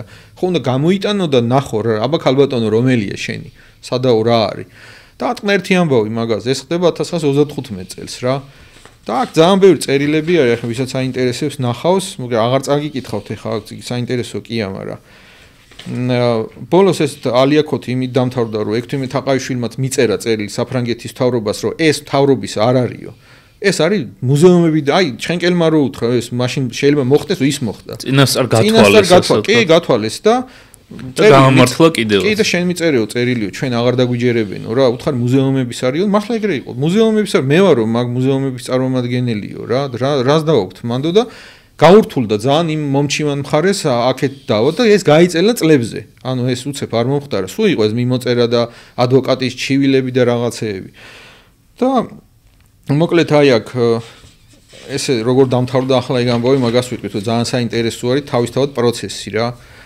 ექვთიმე თაყაიშვილის ხელწერილი არის 1945 წლის 25 თებერვალი ბოლოს დასკვნას წავიკითხავ რა მთელი ეს ქონება დეტალურად არის აღწერილი და მას არაფერი აკლია და სავსებით არის დაცული თანახმად იმ სიისა რომელიც შედგენილი იყო მარსელის ბანკისთვის მობარების დროს ანუ 1921 წელს საქართველოს ყოფილი მთავრობის მიერ დანიშნული კომისიის მიერ ექვთიმე თაყაიშვილი ეს ამ წიგში ყველა ყუთის აღწერილობა არის ლუქებიც კია გადაღებული ფოტოები არის რა არაფერი აბსოლუტურად არ დაკარგულა და ექვთიმე თაყაიშვილი მარტო კი არ იყო ვინც ეს გახსნა და შეამოწმა იქ მონაწილეობდა საბჭოთა მთავრობის წარმომადგენელი სავარაუდოდ უშიშროებიდან კგბ-დან იყო საბჭოთა საქართველოს წარმომადგენელი პლუს იყო ექვთიმე თაყაიშვილი თავის ჯგუფთან ერთად და ყველამ და ფრანგები რომლებსაც მიბარებული ქონდა ეს ყველაფერი და ყველა მოაწერა ხელი რომ რა ჩაბარდა ის დაბრუნდა და რა გაყიდესავა ესე იგი რა გამოდის რომ იმაზე მეტიც კი დაბრუნდა კი მეტი დაბრუნდა ვიდრე ჩაბარდა და რა გამოდის ესე იგი ეს ხალხი ვინც მესმის არიციან უცოდინარობით მოძდით ეგ და ვიღაც ატყუებს მაგრამ ხო დამთავრდეს ეს ტყუილების ვცდილობთ ამ ფორმით მაინც ხო აბა რა აქედანაც რაღაც იუნკრებზე სხვათა შორის გატყდა ის რომ მარტო იუნკრები იბრძოდნენ ძალიან ცოტა იძახის მაგას იმიტომ რომ მოედო მაინც ხალხმა იცის რომ მარტო იუნკრები არ იბრძოდნენ სხვათა შორის ძალიან არის გასწორებული როვაკვირდები აი შეცდომების ინტენსივობა რო უყურებ ხომე აი როცა 18-20 წლებზე რაღაცას საუბრობენ ტელევიზორში ან ახალ ამბებში რამე სწორად მოეწოდება ძირითადად ადრე არ იყო ეგრე ეხლა გასწორებული არის ისე გასწორდება ეს თემაც რა იმიტომ რომ აგერ გამზადებული არის რა ბეჭდარტყმულის ნაშრომია და მოკლედ ვიტყვი ესე იგი ეს ხალხი ვინც საწინააღმდეგოს იძახის ეწინააღმდეგება ვის ამ დოკუმენტაციას რომელიც ოფიციალური არის და ბეჭედიადებს ზედ ეწინააღმდეგება საფრანგეთს ეწინააღმდეგება 16 აყაიშვილს რომელიც იმის გამო რომ განს ასე იცავდა წმიდანაჩერაც ხა ეკლესიამ ანუ ეკლესიასაც კი ეწინააღმდეგება და ვერ გავიგე ყველაფერს ეწინააღმდეგები ნორმალური ხარ საერთოდ აბა ვისი გჯერა არიან ესეთებიც თავის ნათქვამები მარტო თავისი აზრების რო ჯერათ ხოლმე არიან ესეთები ნუ სამწუხაროდ მოდებულია ჭორის დონეზეც ანუ ჩვენ ხო მარტო ინფორმაციას არ ვიღებთ ტელევიზორიდან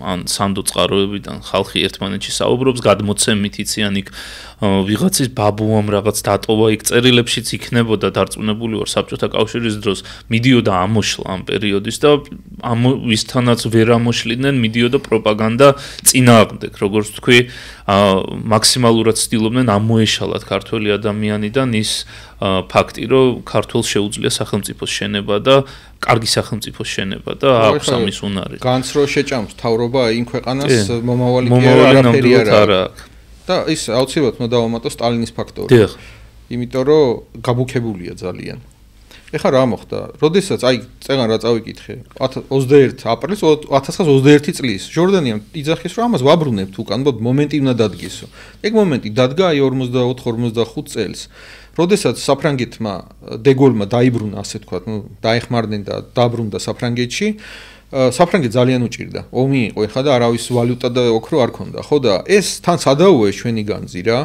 და ამ დროს რომ უფრო არ დაძაბულიყო სიტუაცია და საფრანგეთის მთავრობას არ ჩარეულიყო და არ წაეღო ასე თქვა ძალით ადგნენ და ნოე ჟორდანიას იდეა იყო ეგ რა სასწრაფოდ დაუკავშირდნენ საბჭოთა საქართველოს მთავრობას ჰქონდათ ხაზი იყო შენარჩუნებული და უთხრეს ესეთი რამე რომ განძი რომელიც აქ არის და ექვთიმეს ებარა ის განაგებს ვაბრუნებთ უკან მაგრამ ეგ უთხარით სტალინსო აქო იურიდიული პრობლემებია ის არის ეს არისო და ის უფრო მიხედავსო რა დეგოლთან მოაგვაროს ეგო და შეატყობინეს რა თქმა უნდა სტალინს და ნუ ბუნებრივი არის ჩაერია სტალინიც უთხრა დეგოლს ესეთი პრობლემაა და ნუ განძი ეკუთვნის საქართველოს მუზეუმებს ეს მთავრობის არ არის და თუ შეიძლება დაგვიბრუნეთ უკანო და ხო უარს ვინ ეტყოდა შესაბამისად სტალინის ჩარევა აი აქ მნიშვნელოვანი იყო მაგრამ ეს განძი გადაარჩინეს აი ამ ხალხმა რა საქართველოს განძი დაბრუნდა საქართველოში მეორე მსოფლიო ომის მერე ხო იმ პერიოდში დაბრუნდა ექვთიმე ჩამოყვა ამ განძს არ უნდა სხვათაშორის ჩამოსვლა მეუღლე ახალი გარდაცვლილი ყავდა და იქაც ნოესთან მეგობრული საუბრის შედეგად გამოყვა რომ შენ ახარ მაგ განძის კაციო და უნდა დააბრუნო შენ უნდა ჩახვიდეო რა და მან საინტერესო მომენტია რომ ნოეს ვინ შეესწრო ხალხი ღიად ხდებოდა ეგ უწერია რომ ექვთიმემ უთხრა რომ ალბათო ჩემზეო იტყვიან ანუ შენ ნახავ წერილსო სადაც მე ვაძაგებ საქართველოს მთავრობას ან დამოუკიდებელ საქართველოსო და იცოდე რომ მე ეგ არა ვარო მე მაგას არ გავაკეთებ დაიზღვია თავი რომ ჩემი სახელით შეიძლება რაღაც კრეტინობა დაბეჭდონო რა და მე არ ვარ ნუ ეგ იცოდეო აპრობირებული მეთოდი იყო საბჭოთა კავშირში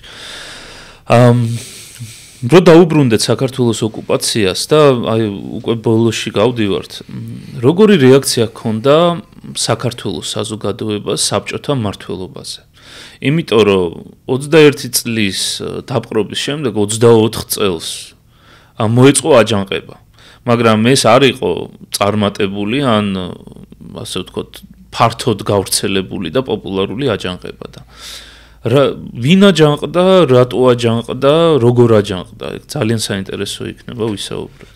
თავიდან როცა შემოვიდნენ, ნარატივი ჰქონდათ ასეთი, ვორდინგიც ასე ვთქვათ, თანამედროვენით რო ვთქვათ, რომ საქართველოს დამოუკიდებელი იქნება, ვინ ეხება საქართველოს დამოუკიდებლობას? წითელი ისა უბრალოდ ქართული ჯარს ერქმევა საქართველოს წითელი არმია და საქართველოს დემოკრატიულ რესპუბლიკას ერქმევა საქართველოს საბჭოთა სოციალისტური რესპუბლიკა. ანუ რა გინდა თუ ანუ ნუ ნერვიულობთ ხალხო რა? ყველაფერი კარგად არისო, ადრე ხო იყვნენ გერმანელებიო, მე ინგლისები, ხა უბრალოდ რუსი იქნება, რუსი ხო უფრო მიჩვეულია, ვაგე 100 წელი რუსი იყო აქო და ანუ, ნუ უსმენ ხა ადამიანი, კაი, ჰა, ნახოთ რა. და უკვე საქმეში განსაკუთრებით თავიდან საშინლად დაბალი დონის ადმინისტრაცია ყავდათ. ბოლშევიკებს. ძალიან ბევრი მიეტმასნა კრიმინალი. და ადგილებზე აი ძარცვა გლეჯვე ჩვეულებრივი აი რო ნახოთ გაზეთებში წერდნენ ამას ცენზურა კი არ იყო რასაკეთებდნენ იარაღს ამოიღებდნენ ისროდნენ რა ვიცი რაღაც ამტრევდნენ ამსხრევდნენ ლოთობდნენ აი ადმინისტრაცია განუკითხა იყო სრული ბალაგანი იყო რა და რო დაინახეს რომ უკვე მოჭერა დაიწყეს ნელ-ნელა და აქ ეროვნულ პირიქ ჩვენო ეროვნულობას არ ვეხებითო და შეეხნენ ნელ-ნელა კომუნისტებშიც კი უკმაყოფილება გამოიწვია იმიტომ რომ ნაწილმა დაიჯერა ეგ რომ საქართველოს დამოუკიდებელი იქნებოდა და უბრალოდ რუსეთი მოვიდა როგორც ინგლისი და გერმანია იყო თავის დროზე რა დიდად არ ერეოდნენ ახ შიგნით იმოქმედა პროპაგანდა იმოქმედა და ამ დროს აღმოაჩინეს რომ თლად ეგრე არ არის რა თან დაიწყეს ეკლესიების ავიცი მე სხვათა შორის კიდე კაი განძი წაიღესო ეგეც შემხედრია გაზეთებში კი მაშინ მიხდნენ რომ კიდე კაი წაიღესო ანუ წერდნენ ხო მაშინ კი ჩამოხსნეს ზარები სურათებიცაა რომ ზარები ჩამოხსნილია და გაღიმებულები დგანა მიაკვდა რომ გადაადნონ შესაბამისად სწორი იქნეს რაც გააკეთეს რა კი და შესაბამისად ეხა ხალხმა უყურა და უკმაყოფილება იზრდებოდა თან ინფლაცია იყო საშინელი შიმშილობა იყო იმისთანა რომ მე თვითონ მაგ წაკითხული აი ომის მერე კომუნისტურ გაზეთებში ეწერა აი ქრონიკები ხო არის სოფლების ცხინვალის რაიონში შიმშილით დაიღუპა 13 ადამიანი ამ რაიონში 12 აღწერილია სომალი ჩვეულებრივი რა და მერე სხვათა შორის ეს იწერებოდა 1-2 თვე და მერე გაქრა ანუ როგორ ჩანს ცენზურა მოუჭირა ხე რეებს წერთო რა ანუ ატყობინებდნენ ყველას რომ აი რა ხდება მაგალითად იმ რაიონში ინერციით მიდიოდა სიტყვის თავისუფლება შეიძლება ითქვას ჯერჯერობით იყო კი თავიდან იყო და შესაბამისად სადღაც უკვე 22 წელს უკმაყოფილება ისეთი გახდა რომ სვანეთში მოხდა გამოსვლები და ხევსურეთში ანახას დაუკვირდით სად მოხდა გარეუბნებში სადაც კონტაქტი ხალხთან ნაკლები ჰქონდათ რა იქ უკმაყოფილება იყო ეკმაყოფილება ისე გაიზარდა რომ ქაქუცა ჩოლოყაშვილი და რამდენიმე რაზმი შეიქმნა ქაქუცა კახეთში მოქმედებდა მაგრამ ქართლშიც იყვნენ სხვაგანაც იყვნენ პატარა ჯგუფები ყველგან იყო და უკვე 24-ში 23-ში აპირებდნენ აჯანყებას, მაგრამ ჩავარდა იქ სამხედრო ცენტრი, დახვრიტეს ის ხალხი მე ვაკის პარკში. და 24-ში დაიწყო აი ეს დიდი აჯანყება რა. და ამ დიდ აჯანყებას ჰქონდა ერთი დიდი მინუსი. ასე ხალხს ეუბნეოდნენ, რომ მხარს გვიჭერს ანტანტაო. ანუ იქიდან ნოე ჟორდანია უკან ბრუნდებაო, ვინ წავიდნენ ბრუნდებიანო, მხარდაჭერა სერიოზულიაო, იარაღიც იქნება ყველაფერი, იყო ტყუილი იყო რა. შესაბამისად ეს აჯანყება რო დაიწყო, უფრო დაიწყო დასავლეთ საქართველოში, უფრო მძლავრი იყო, იმიტომ რომ იქ პორტები ახლოს იყო ბათუმი, ფოთი და იქიდან ელოდებოდნენ შემოსვლას და აღმოსავლეთში უფრო უყურებდნენ, აბა მართლა ეგრეა თუ არაო და აქეთ ნაკლებად იყო. მოძრაობა, იქით უფრო ძლიერი იყო და მოლოდინები. კი, აი ბუნებრივი არის ახლა. თბილისთან მაგალითად დაახლოებით 400 კაცი ყავდა ერთ-ერთ ოფიცერს ვაზიანზე თავდასხმას აპირებდნენ და უბრალოდ რო შევხედეო რამხელა ძალა 100 ქვემეხი იყო დასაწყობებული ვაზიანში.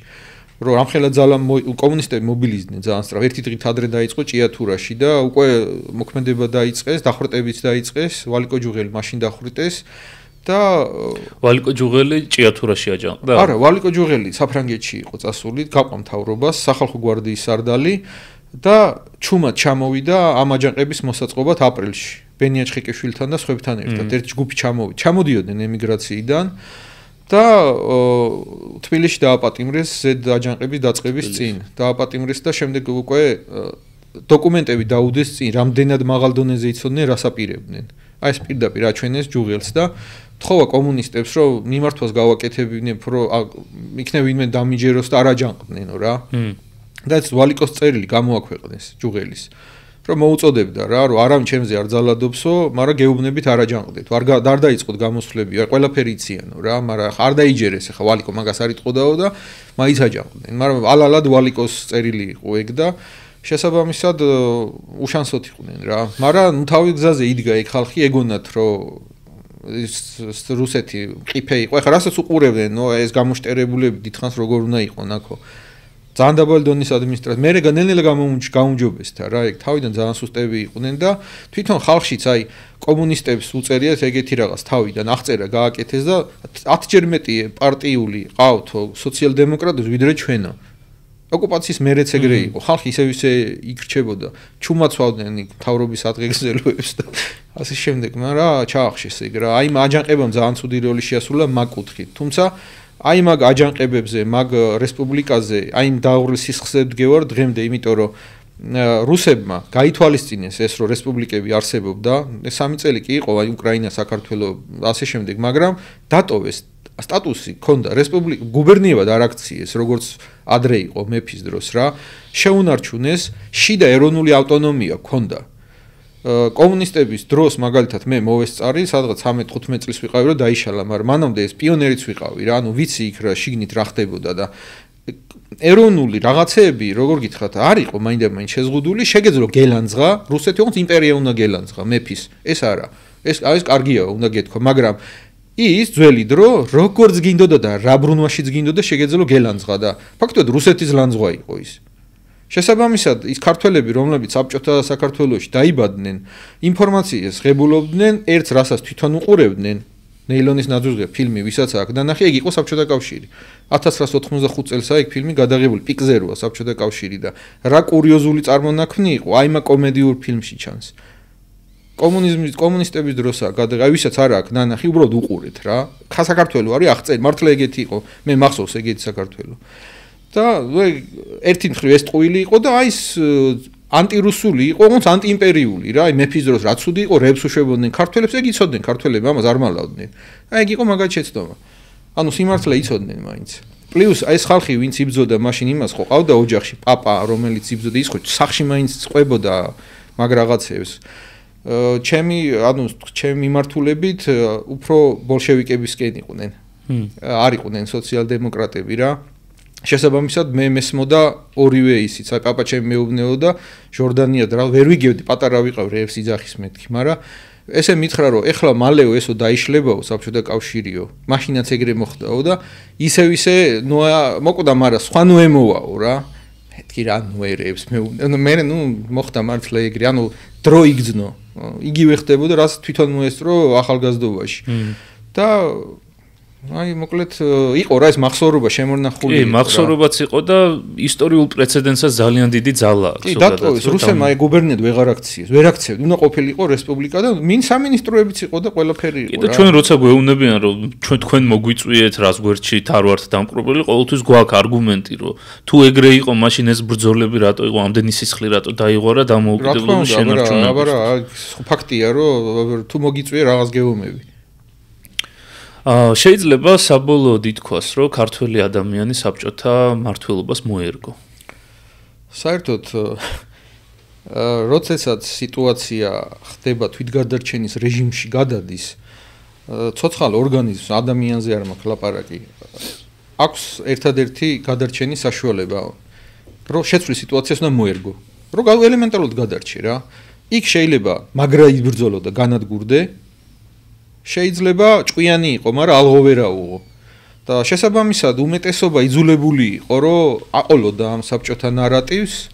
აი მაჯანყების მერე განსაკუთრებით არანაირი შანსი აღარ იყო. რა უბრალოდ სიგიჟე იყო კიდე რაღაცის გაკეთება. გარკვეული მოძრაობები დაიწყო 1941 წელს, როდესაც გერმანელები კიდევ ახლოს მოვიდნენ. მე მახსოვს მამა ჩემი და პაპა ჩემი რასაც მიყვებოდნენ, ანუ ხალხი ემზად იყო რა ეხა შემოვლენო. და საქართველოს ფეხზე დადგებაო. თვითონ აი ხალხი ლაპარაკობდა მაგას. იმიტომ ის გერმანელები ახსოვდათ. ეს სხვა მოდიოდა მეორე ეს კატასტროფა იყო, მაგრამ ეხო აღარ იცოდნენ მაგდენი და ეს სასაცილო ისტორიას გეტყვით, გერმანელებმა ჩამოაგდეს ახალგორში თვითმფრინავიდან საქართველოს არ ბომბავდნენ. პროკლამაციები და მამა ჩემმა აიღო ეგ პატარა იყო და მოიტანა სახლში. და მაგის გამო კარგად გალახეს, იმიტომ რომ არ შეიძლებოდა მაგისთვის ხელისხლე აიცოდა ეხლა ამან, მაგრამ წავიკითხეო და ტექსტი ახსოვდა. და ეწერა რომ ჩვენ ქართველ ხალხს არ ვერჩით, თქვენი მეგობრები ვართ, საქართველოს აღდგება ამოიპოვებს დამოუკიდებლობასო და მოკლედ ძალიან ქარხნები და ისინი კერძო საკუთრება აღდგებაო, ეკლესიები აღდგებაო და ყველაფერი კარგად იქნება, უბრალოდ არიომო ჩვენ წინააღმდეგ კომუნისტებს არ დაუჯეროთო და მე შემთხვევით ნახე ერთ-ერთ აუქციონზე იყო გამოტანილი ეგ პროკლამაცია რა, საქართველოში რასაც ყრიდნენ და ის ტექსტი რო წავიკითხი, გამახსენდა მამა ჩემმა რაც მითხრა, ფაქტურად იგივე იყო რა. ანუ მოლოდინის შიგნითაც იყო რომ აი ხა მოვლენ და გვეშველება, რომ ევროპა ბრუნდებოდა რა. კი. ძალიან მნიშვნელოვანია ისტორიული მეხსიერება და ის ამბები, რაზეც თქვით, ეს კარგად არის გამოკვლეული და ბოლო პერიოდში ძალიან ბევრი ისტორიკოსი და ძალიან ბევრი მეცნიერი ძალიან დაუღალავად შრომობენ იმისთვის, რომ ეს ფაქტები რაც იყო, ეს მითები რაც იყო, შემოტანილი პრაქტიკულად 10 წლეულების განმავლობაში, რაც საზოგადოებაში ითესებოდა და საზოგადოების გონებაში ილექებოდა, გააქარწყლონ და ნელ-ნელა ამ პროცესში ვართ. ამ გაქარწყლების და ჩვენი ერთ-ერთი მიზანიც ამ ტიპის პოდკასტების გაკეთების არის, რომ ზუსტად ეს მითები და ეს გაუგებრობები, რაც არის შემოგდებული მიზანმიმართულად იმისთვის, რომ ჩვენ გადაგვიწერონ, ასე ვთქვათ, ისტორია და ჩვენ მეხსიერებაში სხვა ალტერნატიული ფაქტები შემოვაგდონ, ამის გაქარწყლებასაც ემსახურება და ძალიან დიდი მადლობა დღევანდელი ძალიან საინტერესო საუბრისთვის. ძალიან მნიშვნელოვანია, რომ ასეთ თემებზე აქტიურად ვისაუბროთ და მაქსიმალურად ხელმისაწვდომი იყოს ინფორმაცია. და დღეს ინტერნეტის მეშვეობით გვაქვს ამის საშუალება, რომ ამ ფორმითაც გავავრცელოთ ეს ინფორმაცია. კიდევ ერთხელ ძალიან დიდი მადლობა.